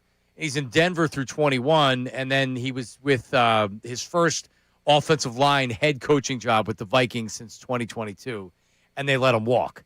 So you know what happens when you don't have successful seasons. We just had a large turnover on the staff. So whatever reason they decided they were bringing in a new offensive line coach. Who knows? Maybe they hire Stoutland up in Minnesota. That would be a turn. But what a trade that'd be. But yeah, I mean, I don't. He played for North Dakota Fighting Sioux. So that's always a powerhouse. Yeah. Any of the Dakotas. Yep. South or North. So he's not afraid of the cold. So that's what they've done. I have no opinion other than they're hiring a guy that doesn't have a ton of experience. But, This is a guy in his 40s. So a little bit old for what they went with this offseason. Oh, 43 is he's an old guy. Oh, man. Seasoned. And there is a Cupper College already in this country. So it's a small little private Christian institution in Grand Rapids, Michigan. Cupper College. Stoutland U. We got to go Cupper College. Cupper College. Yeah, there you go. Is it a 4-year college or a junior college? I'll let you know. Okay. Are we going to just accept that the pronunciation is Cupper? No, there's no phonetic. There's no Pro phonetic. Football Reference says Cooper. Oh. So it does. So I was right. Okay. Yeah. So Cooper. Chris Cooper. Yes. Why can't they spell it the right way? You got to ask his family on that one. Well, I'm asking you because you spell your name with an E. Right. The second N negates the E. That's how that works. It'd be Dune if there was only one N. All right. That's funny. So Eagles make the hire. You heard something. Were you watching this morning, or did you just see it when you're watching stuff during? Oh, it's funny you bring that up because number one, I will tell you that I do TiVo Get Up. You're a get-upper. That's one of the dude in that time slot in the morning. It's the best show on television. He even TiVos it. That's how serious he is about it. DVR, whatever you call it. Big greedy guy. He needs to know what the Jets are doing. I'm telling you, they just hit a little of everything. They keep it moving. It's always a cowboy topic to start, whatever. But you move off, and it's the best show at that time, 8 a.m. So it's not bad at all. All right. Well, it's got its moments where it's like, yeah, good personalities to keep it moving, hit a lot in 2 hours. Anyway. You support Rex Ryan because of the foot fetish. Rex Ryan's the worst guy on television. Point blank, end of story. You want to see another foot fetish guy succeed. He is brutal. Let me tell you, he's the smartest guy ever to coach football. He's on that show trying to get another job. Which he's not getting. I'll tell you why you run 4 wide. Yeah, I agree with you. I hate him. Anyways, but moving off of him, and he's on Mondays, it's brutal. I listened to it on my way in because I get it on the other channels in the radio. We'll leave that alone. So I listened to it on the way in, and I'm listening, and the next thing you know, Greeny says, Sam Darnold is the greatest redemption story in sports. He didn't say football. He didn't say a quarterback position. He said the greatest redemption story in all of sports. And it wasn't it wasn't a tease. Nice pull. It wasn't a tease. It was straight up him saying that with his chest. Because he's a Jet fan. That's the only reason he says something like that. But it's a great redemption story. Oh, it definitely is. Is it the greatest in sports? Yeah. I don't know. I had to Google it to see. What did I say right away when you said it? The first thing that came to my mind is Mike Vick. He was in Leavenworth. He's in federal prison. You can say, well, he did that to himself. That's not what we're talking about. We're talking about a redemption story. And he came back. He didn't win a Super Bowl, but he came back from being in prison. He rehabbed his name. He rehabbed his life. And look at it. Now he's a coach. Now he's got a college football program, which is pretty cool. I would say, so the key aspects of redemption story, boys, is overcoming failure, injury adversity, reputation restoration. That's Vic. Or the narrative arc. So there's a couple of ways you could choose from. I would say, like, Darnold's got to be considered. Oh, he's definitely up there. The Redeem Team, USA Basketball? Did not come to mind, the Redeem Team. But they were the Redeem Team. That's a deep cut right there, boys. That's a good one. Monica Seles got stabbed. She got stabbed. Yes, she did. And she came back to win. You know, one that popped in my head, and I don't know if this fits, But Kurt Warner, his story, is that a... You're not going to tell me he was bagging groceries. He was bagging groceries at the local IGA. Is that what it was? I don't know. Next thing you know, he's out there throwing touchdown passes in a Super Bowl and just, the Hall of Famer. Yeah, the greatest show in turn. He's one of the best quarterbacks I've ever seen. Really weird how he came out of nowhere and he was great. And then he was with the Giants where he couldn't stay healthy, had the concussion problems. And then he goes to Arizona as a Matt Leinert's backup. Unbelievable. And he's right back into being one of the best quarterbacks. I always love Kurt Warner. He's great. So there's a bunch, of course, over the years, different sports. But, man, I don't know. It's just... Tiger? That was where my mind went. He got a golf club wrapped around his head, and he won the 2019 Masters. He was so good, though. And he did win the Masters. That's such an old age. But that's really been it. He was unbelievable. I mean, he was the best of the best. I know, but I also have real questions about how natural that run was. Oh, of course. My boy used to tell me from the beginning of his time that, yeah, there's some allegedly other things going on that could help with performance. And I remember, I was like, no, it's Tiger, it's golf. They would never do that. And then he was jacked. Yeah, and then now look at his body; it's completely broken down. Right. So it probably makes sense. Yep. I'm trying to think some other ones, Ray. Anything that jumped off the page at you as far as redemption stories that could top the greatest one ever that we saw last night in Sam Darnold? When you said it was Tiger. Tiger was the first one that came to mind. Went 11 years between majors, wins the Masters in 2019. I get when you say that's it for him. If this is it for Darnold, it still goes down as a great redemption story. Yeah, but at least Tiger before, because what was his redemption?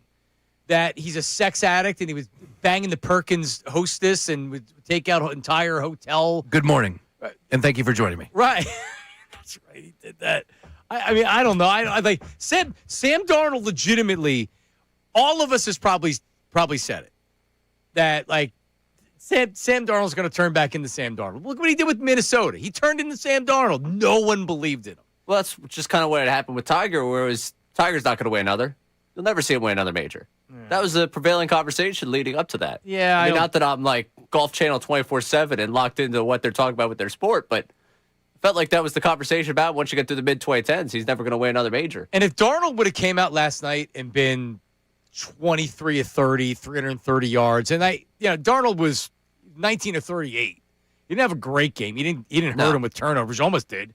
Threw a couple balls that could have. Yeah, he tried to early on for sure. And then they were like, "All right, you're not passing it anymore," because they could see it. But he didn't hurt him. Hear me out on this one. This is a Hail Mary here. So text line 610-632-0975. Give us some names. Is LeBron James going back to Cleveland a redemption story? Won the championship. But redemption, you feel like, I just think it's not the right category. Redemption, you think that, like Ray had said, everybody were like, you're done. You're out. You're not winning anything. Everybody's against you. No one believes in you. Everybody was against him. That's for sure. That's true. There's a lot of people against him. George Foreman. Yeah. Came, but he was the champion before, and he just kind of retired early, right? But he came back and won it at 45. I don't know. I'm trying to think who else, but the first one that comes to my mind is Mike Vick. I'll tell you what, we almost got a crazy story over the weekend, and I'm not saying she would have won gold, but I had it written down. Yeah, Lindsey Vonn.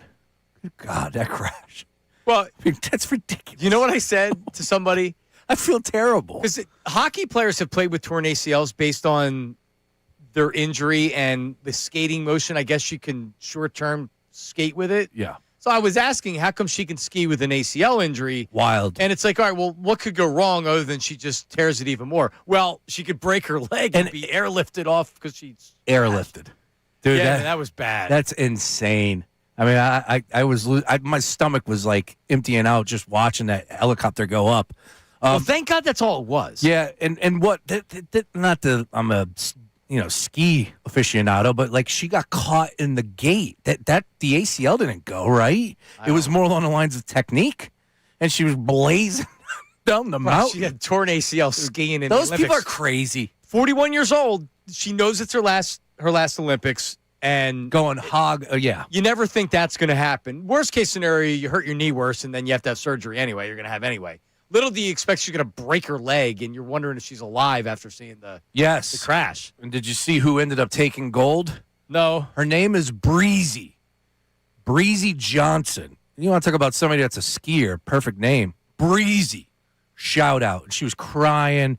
It was an unbelievable, just television, just watching the flag going up and, of course, playing the national anthem with the backdrop of the mountains. I'm all Olympic up, John. I'm fired up. Team USA got me paying attention. Let's go. So here's what happens with me. The kids are very into it because they talk about it in school. We all Saturday morning, boom. Women's hockey was on. We were watching the skiing, the speed skating. We put on the Gold Zone, which is really good. It's the red zone for the Olympics. It's really good. And now I'm DVRing everything because the kids want to watch it. They're already over it. Yeah. After the first day, they're already like, they're done? They're not? Yeah, they're not disinterested. We watched it for a day. Yeah, see, the curling I was tuning into, like, I don't know, like the downhill's got me paying attention, man. And, of course, that story was incredible with Lindsey Vonn. I like it. All right, Ray? All right, of course, since we're on Philadelphia Sports Talk Radio, this one. Let's make some noise. Come on. Oh, yeah. Was going to hit the text line. That's a good one. So, Foles, we got two different people that chime in Michael Jordan. One did it facetiously about him going from being an awful baseball player to saving the world against the Monstars. Another one did it 1-3, left, came back, won another 3.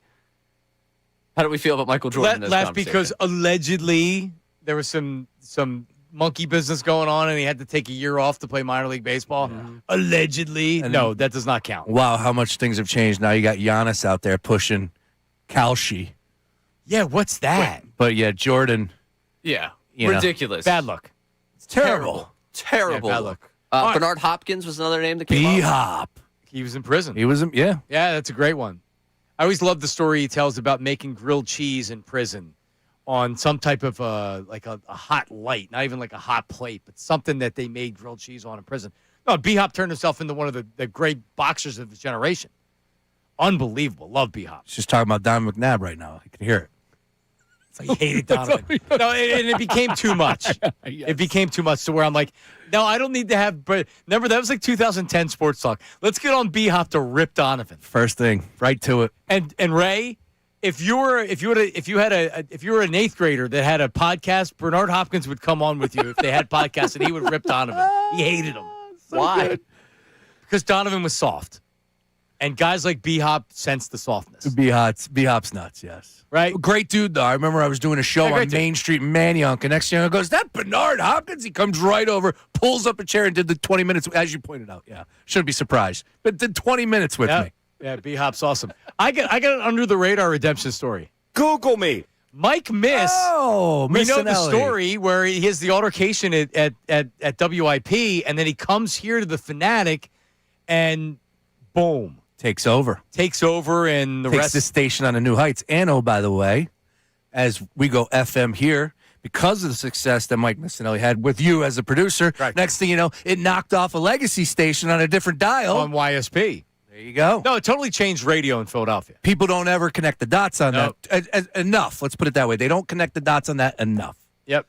Oh man, and if Howard Stern was still on that station, it wouldn't have happened like that. But he wasn't. He goes to satellite. Mike comes in. Who was at the time? David Lee Roth and Henry Rollins. No, David Lee Roth only lasted 3 months. There's no Henry Rollins. No. It was like Opie and Anthony. Oh, okay. And they tried the whole. I liked the DLR show. Not gonna lie to you. You're the guy? I was. No, you didn't. I did. I listened to it one time and said this won't last for. I'm a Diamond Dave freak. But you know you can find them out there. I've listened to them recently. What? Oh, the David Lee Roth shows you can find out there. Well, were they like? I don't remember them being too what's the word I'm looking for? Like ruffling feathers, I don't remember him. No, he's just talking to himself. Yeah. None of it makes sense. Oh, okay. If you listen today, you'd be like, wow, because you were so in the David Lee Roth and Van Halen, he would have. That's exactly what it was. He could have pooped into the microphone. And it's Diamond Dave. Oh, my DLR. God. Dude, it's so bad. It's like it's singing right now. And they knew it right away. I'm a David Lee Roth fan. You have to I be. appreciate the showman and the front man. One of the greatest frontmen of all time. Who's number one? He's up there. Freddie Mercury's up there. Axl's got to be up there. Mick? Eddie Vedder's got to be up there, too. Mick, absolutely. Mick's got to be up there. Yeah, no Did I look like Eddie little Vedder bit. with a fat face? A little bit. A little bit. Oh, yeah. That's my deal. They don't make them like they used to, man. I mean, that's the problem with halftime shows is name me a rock band. Who could do it now? Tell me spoken. Come on. Nobody. Ray listens to 6 acts. He can't even throw one out there. Who's your favorite rock band right now? Rock band right now? Yeah, like who? Yeah, who? I don't know. Who? What rock band am I listening to in the calendar year 2026? I'm not 25. If the answer's none, that's the answer. Yeah, I think that's the answer. You know what they need to do is roll out an EDM DJ. That's what they need to do. Diplo. Oh, yeah, that would work. Sample's own. There you go. Tiesto, Calvin Harris, John Summit. Well, That's listen, I don't know if we could do Tiesto because then we'd have to do the whole dancing on my own conversation again. Did he do that? Wasn't he the one that did the remix? Yeah, it was the with remix. Cal? Yes. Yeah. No one outside of Philadelphia, or if you're a fan of Tiesto, knows what that is. But we'll have to talk about it. Correct. All right, Nakobe Dean joined NFL Network and talked about his future in Philly and about Jalen Hurts. Very interesting. We'll talk about that coming up next. Middays with Marks, 97.5 The Fanatic. Now on 97.5 The Fanatic Sports Update. Season's over. I'm Ray Dunn with this Fanatic Sports Update. Football season coming to a close with the Super Bowl yesterday. The Seahawks win that one 29-13 over the Patriots. Kenneth Walker is your Super Bowl MVP in what was an ugly game of football. Certainly ugly for that Patriots offense. They've been looking for reinforcements probably this offseason. And a name that's been tied to them since last offseason, at least according to people up in New England, is Eagles wide receiver A.J. Brown. We know all that went around this season with Brown. Mike Garafolo was on NFL Network this weekend and gave an update on the Brown situation. Everyone says that A.J. Brown right now is in a good space, and just in my talking to him briefly, I got the sense that he was much more at peace and much more calm about things. Maybe A.J. stays. We'll continue to keep you updated with everything going on with A.J. Brown throughout the offseason. The Sixers won again over the weekend on Saturday night, beating the Suns 109-103. Joel Embiid 33 points in the win. Tonight, they return to action in Portland at 10 o'clock. You can catch the pregame right here on The Fanatic at 9:50. They've got the Trailblazers then at 10 o'clock. This update is brought to you by Mothers Against Drunk Driving. For victims of drunk and drug driving, your grief is unique, but you're not alone. You always have a place at MAD. Call a 24-hour victim helpline 877-MAD-HELP or visit mad.org. I'm Ray Dunn, your home for the Sixers, Flyers, Best Birds Talk in town. 97.5 The Fanatic and the Fanatic app.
would have easily played. Absolutely. You're right. Do we need to go back? Tough round. 1 o'clock hour brought to you by Morgenstern Hair Restorations. Great teams stick together, and so does great hair. Morgenstern Hair Restoration Championship results. 3 locations, Bala, Kinwood, Wayne, and Lancaster. MorgensternHair.com. 610-831-HAIR. There you go. I would have been down with that. Van Halen. Apparently they were in consideration in 2012. Maybe that was one of their redemption tours. I don't know. But bottom line is they never did. And I don't think Eddie Van Halen ever performed either. It would have been fun to get him out there with Michael when, in the 93 Super Bowl with the Cowboys. Remember he was up there and he disappeared from the Super Bowl? I do. Or the scoreboard, and all of a sudden it was down in the field. Was that 93? Something like that? Yeah, around there. Because it was the Cowboys Super Bowl. And I think it was with Don Beebe. But I remember it was during the first Iraq, Operation Desert Storm, where I think it was Whitney Houston that did the national anthem. That was the Giants and Bills. Yes, and the Jets were flying, and it was a beautiful. She did a great job with it. Man, what a set list! Yes, it was 93 in Pasadena. He performed Jam, Billie Jean, Black and White, Heal the World with thousands of children joining him on the field. Yeah, it doesn't sound as good. Doesn't sound as good now with children on the field. Well, Black and White, I know that shouldn't have been on anything, but that just came out. Yeah, Billie Jean though. Yep. Yeah, no, Billie Jean, 100%. Oh yeah. Actually, I was at a daddy-daughter dance on Friday night. Get out with my 2 girls, Oh. and the DJ's playing Thriller, and all the dads that are around my age are doing the do-do-do-do-do-do. And the kids are like looking at us like we're crazy. And I'm like, well, it's in the music video. And they're like, no, you don't understand how awesome this video is and how awesome the dance is. I was actually at a party last night with the Hales. Apparently there's a guy that you run with. Yeah. So they're brothers, right? No, I told you that. I told you that my buddy Zach's brother, you knew. Oh, okay. Yeah. That's him. That's Adam. Hales. Yeah, Adam. Adam's my guy.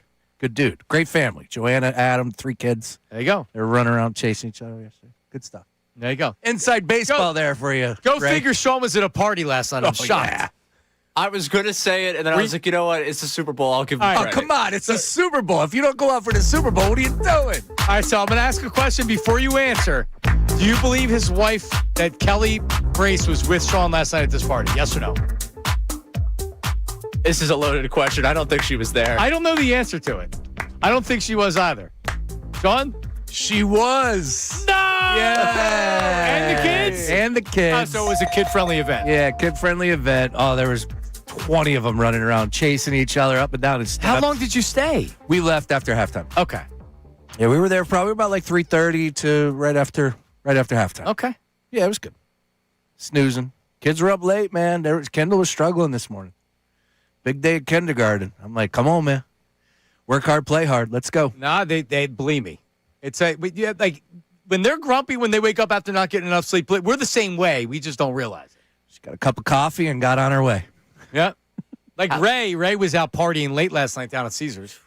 What was What a the weekend. what did you see? What was the last time you saw on the clock? Oh, no. Last night, I was okay. Okay. It was a long day. You know, you kind of spaced that out. And the game was... Honestly, the game drained pretty much any energy I had. Same. Where I was like, I went back to the casino floor. Some money went from my pocket to the wonderful folks at Caesars. Nice. And then I was like, wow, that game stinks. I'm running out of money. Let's go do the show sheet. Let's go to bed. Ray, we got a show sheet at 12:03 a.m. Saw that. From Ray. Yeah. What's your game of choice? What'd you lose money on? I did one of the poker machines. Oh, okay. Because I was like, I'm not going to go sit at a table now. Nice. No? No. Roulette was fruitful on Saturday night, and then everything that we were able to break even with there just donated. Do you play numbers? Do you play the outsides, the first, third, second, third? Do you play colors? Well, I play everything. So you're all over the place. I'm all over the place. Yeah, I'm losing my mind. I'm like, oh, this number feels real good right now. Oh, I haven't seen anything, and they got the numbers up on the side that have just come up. I'm like, oh, haven't seen something in this third for a while. Let's just toss a little bit there. More satisfying, hitting a number on roulette or knocking Ricky Battalico out of the knockout tournament?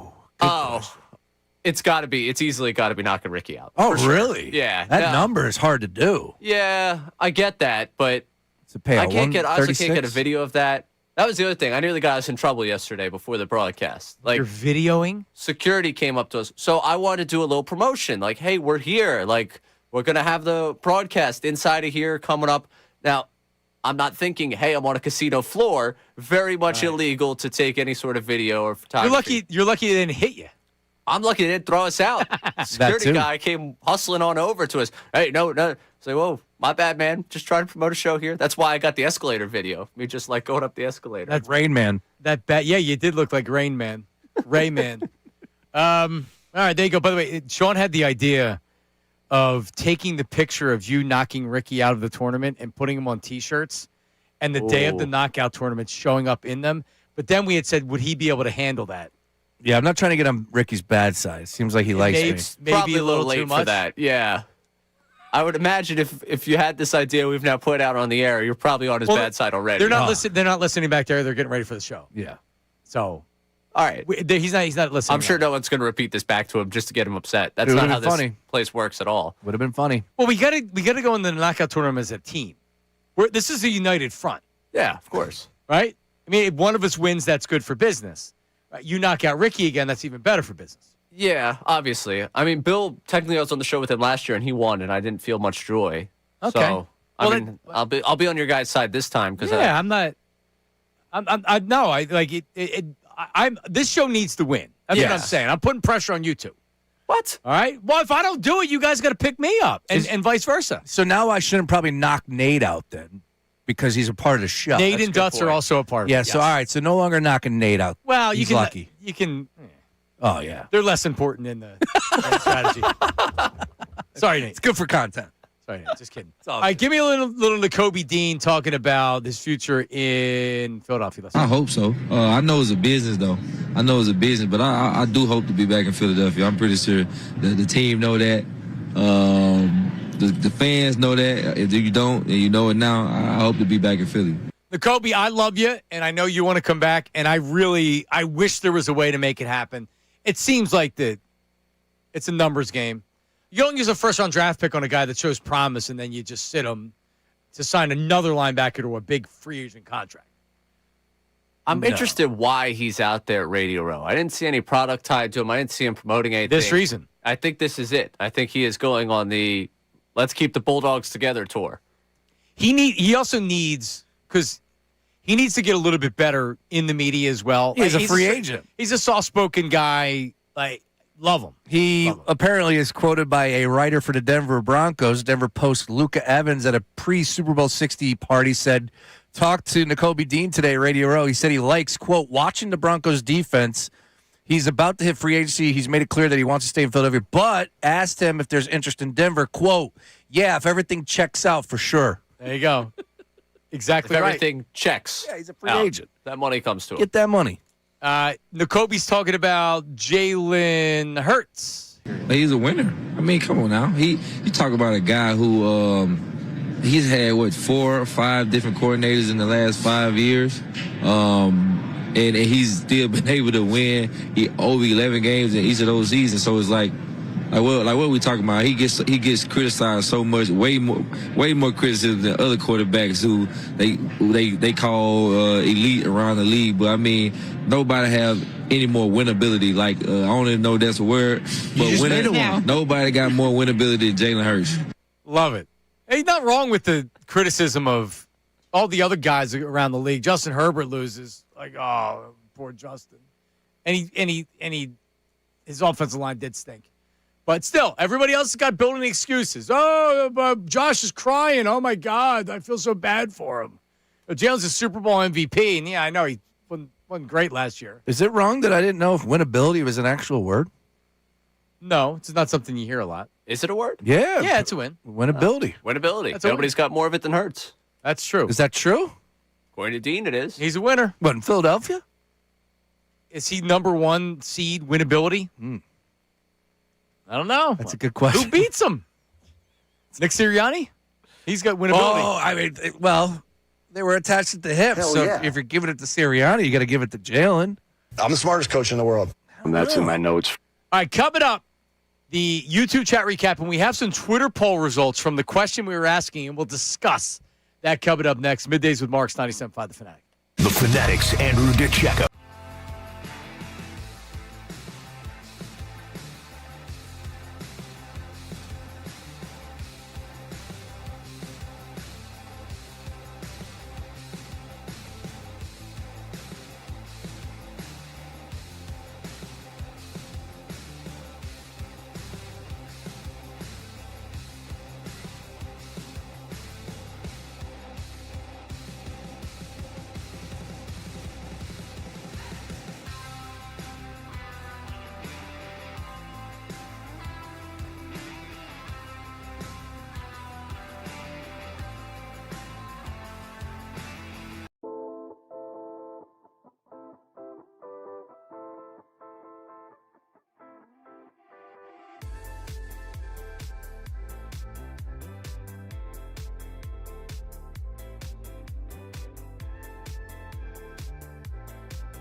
Okay. I put it on my board. Okay. I sent the guys a video of all the. He has been sending me pictures nonstop, and I didn't respond. I didn't respond back once to it. I'll just show you a scroll. So this is the last one right there. Oh, look at him. He's feeling good. Good for her, man. I don't even know what he looks like. That's like the second time I think I've seen him. Good for him. What is that? Is that an Eagles Patriots Super Bowl shirt? Looks like it. Well, I like the Hawaiian. He's out there. No, that's it. Yeah, this is Seahawks. Oh, that's actually bought from the parking lot. Yeah, it didn't look official. No, definitely. There he is. So Herb was out there. Oh my god. A little odd. He went out there for the Super Bowl. He wanted free tickets from Baldy. I was supposed to call Baldy and ask him for tickets. Okay. Yep. Nice. Did not get him. All right. So Ray, do you have the results of? So we listened to what AJ Brown said on the Micah Parsons podcast. Still no. Are they not releasing the Dudes on Dudes, AJ Brown? I tweeted both Edelman and the show podcast, Dudes on socials. And I said, what are you guys waiting for? Release the episode. Like, well, what's going on here? I'm trying to help you out with some views, some clicks, some engagement. If you're at the Super Bowl and you do an interview, you want to make sure you get the furthest away possible from the Super Bowl to make sure the content doesn't mean anything. What are they doing? It's going to be March. Live from Radio Row, here's A.J. Brown. A.J. Brown's wearing a Patriots uniform. Hey, we got information on whether or not A.J. Brown's going to get traded. Dudes on Dudes. I don't know. I'm seeing why A.J. Brown should have been a Patriot Dudes on Dudes. Oh, this is old, though. Oh, it's back from November. They were talking about it. Yeah, there's literally like no mention. Let's go, Edelnut. Whatever. But so we listened to A.J. Brown on Micah Parsons' podcast. And we were like, all right, does he really believe what he's saying, or is this just lip service? And he's being very – because what he said, I mean, he gives you cliche after cliche after cliche. He's giving you exactly what I would tell somebody if I was his agent. Like, just make sure, like, stick with, you're taking responsibility and you're doing everything else or whatever. So we had asked the people, do you believe he actually wants to stay, or do you think this was just – he's saying all the right things and he's going to be gone? I don't know if, to me, when I listen to it, I want to believe that he wants to come back, because then he talks about Philly and he talks about Philly being home. And I believe that. I don't think everything he's saying is disingenuous, but man, it seems way too calculated to say everything that he said after he didn't talk for so long. And like people that are asking him about stuff. Mike Garafolo had said, well, the Eagles and A.J. Brown's camp really have had very little communication. So it's not like A.J.'s talked to the team and the team's like, we're good, right? But what was it? Most people earlier were saying that A.J. Brown, it sounds like he wants to come back and he's being genuine. Is that correct, Ray? Yeah, and it started to move more towards the no by the time we got to the end of this, but it stayed pretty favorably here. Do you believe that A.J. Brown genuinely wants to be back with the Eagles next year? 69% of people saying yes. 31% saying no. Do we believe he wanted to be with the team this year? Yeah. Was that after he requested a trade, according to Joe Santoliquito, or before he requested a trade with Joe Santoliquito? Maybe it points to. See, that's what I'm saying. He could have requested a trade and then been okay for a week, and then something else happened, and then he was mad again. That's a good question. And requested another trade.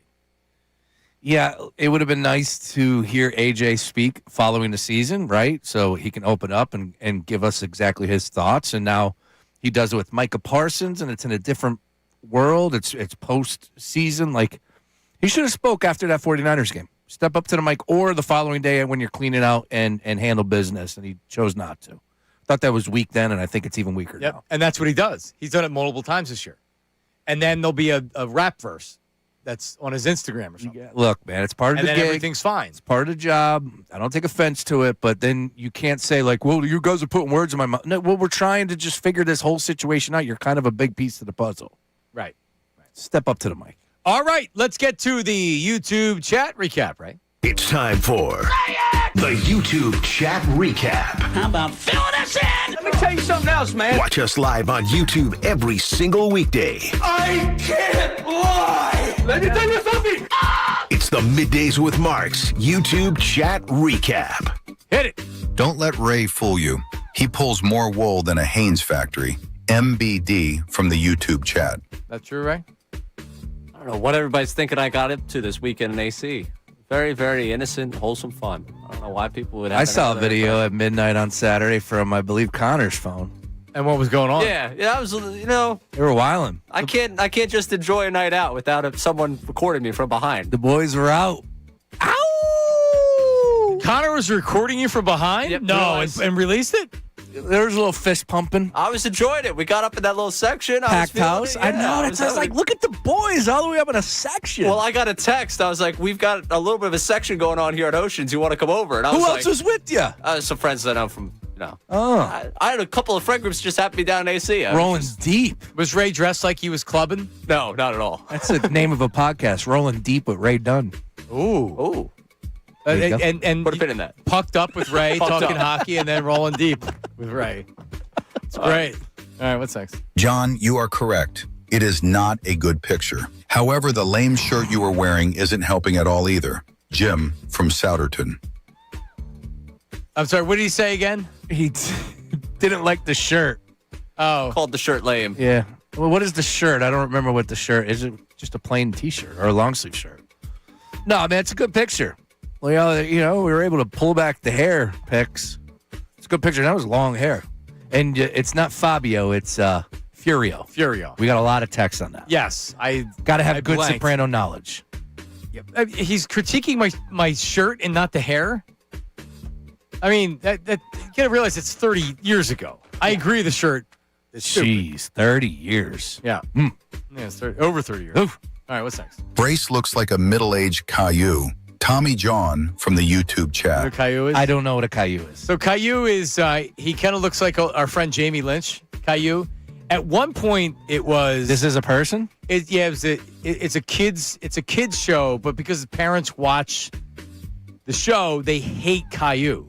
Mm-hmm. The kids seem to like him. I see it. So, but the parents hate him and think he's annoying. I didn't have kids when this was happening, but every parent in the world told me. I think Anthony hated Caillou, and that's how he went when Little Ant and Mossy were young. So we got Cabbage Patch Kids. I got that last week. I got another one, too, as well. What was the other one, too, that Nate called me? Anyways, and now the Caillou. All three. I don't know. Yeah. You don't look like Caillou. Caillou, I'm looking at it right now. Yeah, he's a child, but he is bald, so I can get with it. I don't know. Just wearing a hat. Normal day. Yep. Little struggle bus this morning. Anthony used to call Jamie Caillou, actually, on the air. He actually does. Jamie does look like this guy. Yeah. Of course, Jamie's much sexier than Caillou. Well, Caillou's a 6-year-old boy. My mom the other day was like talking about my 9-month-old baby's socks, and she's like, look at those sexy socks. I'm like, Mom, what the hell are you talking about? Yeah, crazy. Should have known any better. What's next? Marks looks like Professor Snape's crossed with Napoleon Dynamite. If Bayless. I don't know who Professor Snape is. See, we got to learn these things. All right, don't. Yeah, it's probably in our best. All right, so there's Professor Snape's. And what's it, Harry Potter? Yeah. Which I've never seen a movie or read a book. Neither. Surprise, Creepy. surprise. Yeah. It's kind of creepy. All right. Ricky's looking at me. Maybe he did hear the conversation. Probably heard the conversation. All right. Any more? Marks looks like a bad independent wrestler. Jim Moss. That's a good one. That's a good one. I can get down with that. That's yes. a good one. Yes, that is a good one. Yeah. What's my finishing move? A knee drop? It's got to be the knee drop. I watched this video of Hulk Hogan making his debut, 1979. Wow. And the jobbers that they put in the ring with him back then, like they grab somebody out of the audience. They're like, "Hey, you got to fight Hulk Hogan." They don't even put up a Hulk. fight. Rest in peace. Oh yeah, good guy. Hulk. Yeah, I know what halftime show he would have been watching. Yeah. Not Bad Bunny. No, I think he might have switched the channel on that one. Yeah. I went and got some. I went and got some food during some of the halftime. Yeah, can we just get an act that we can all agree on next year? Is that is there Nope. is there one act that we can all agree on? Nope.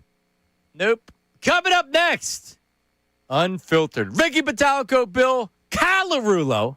That's coming up next. We'll be back tomorrow. Everybody have a good one. See you.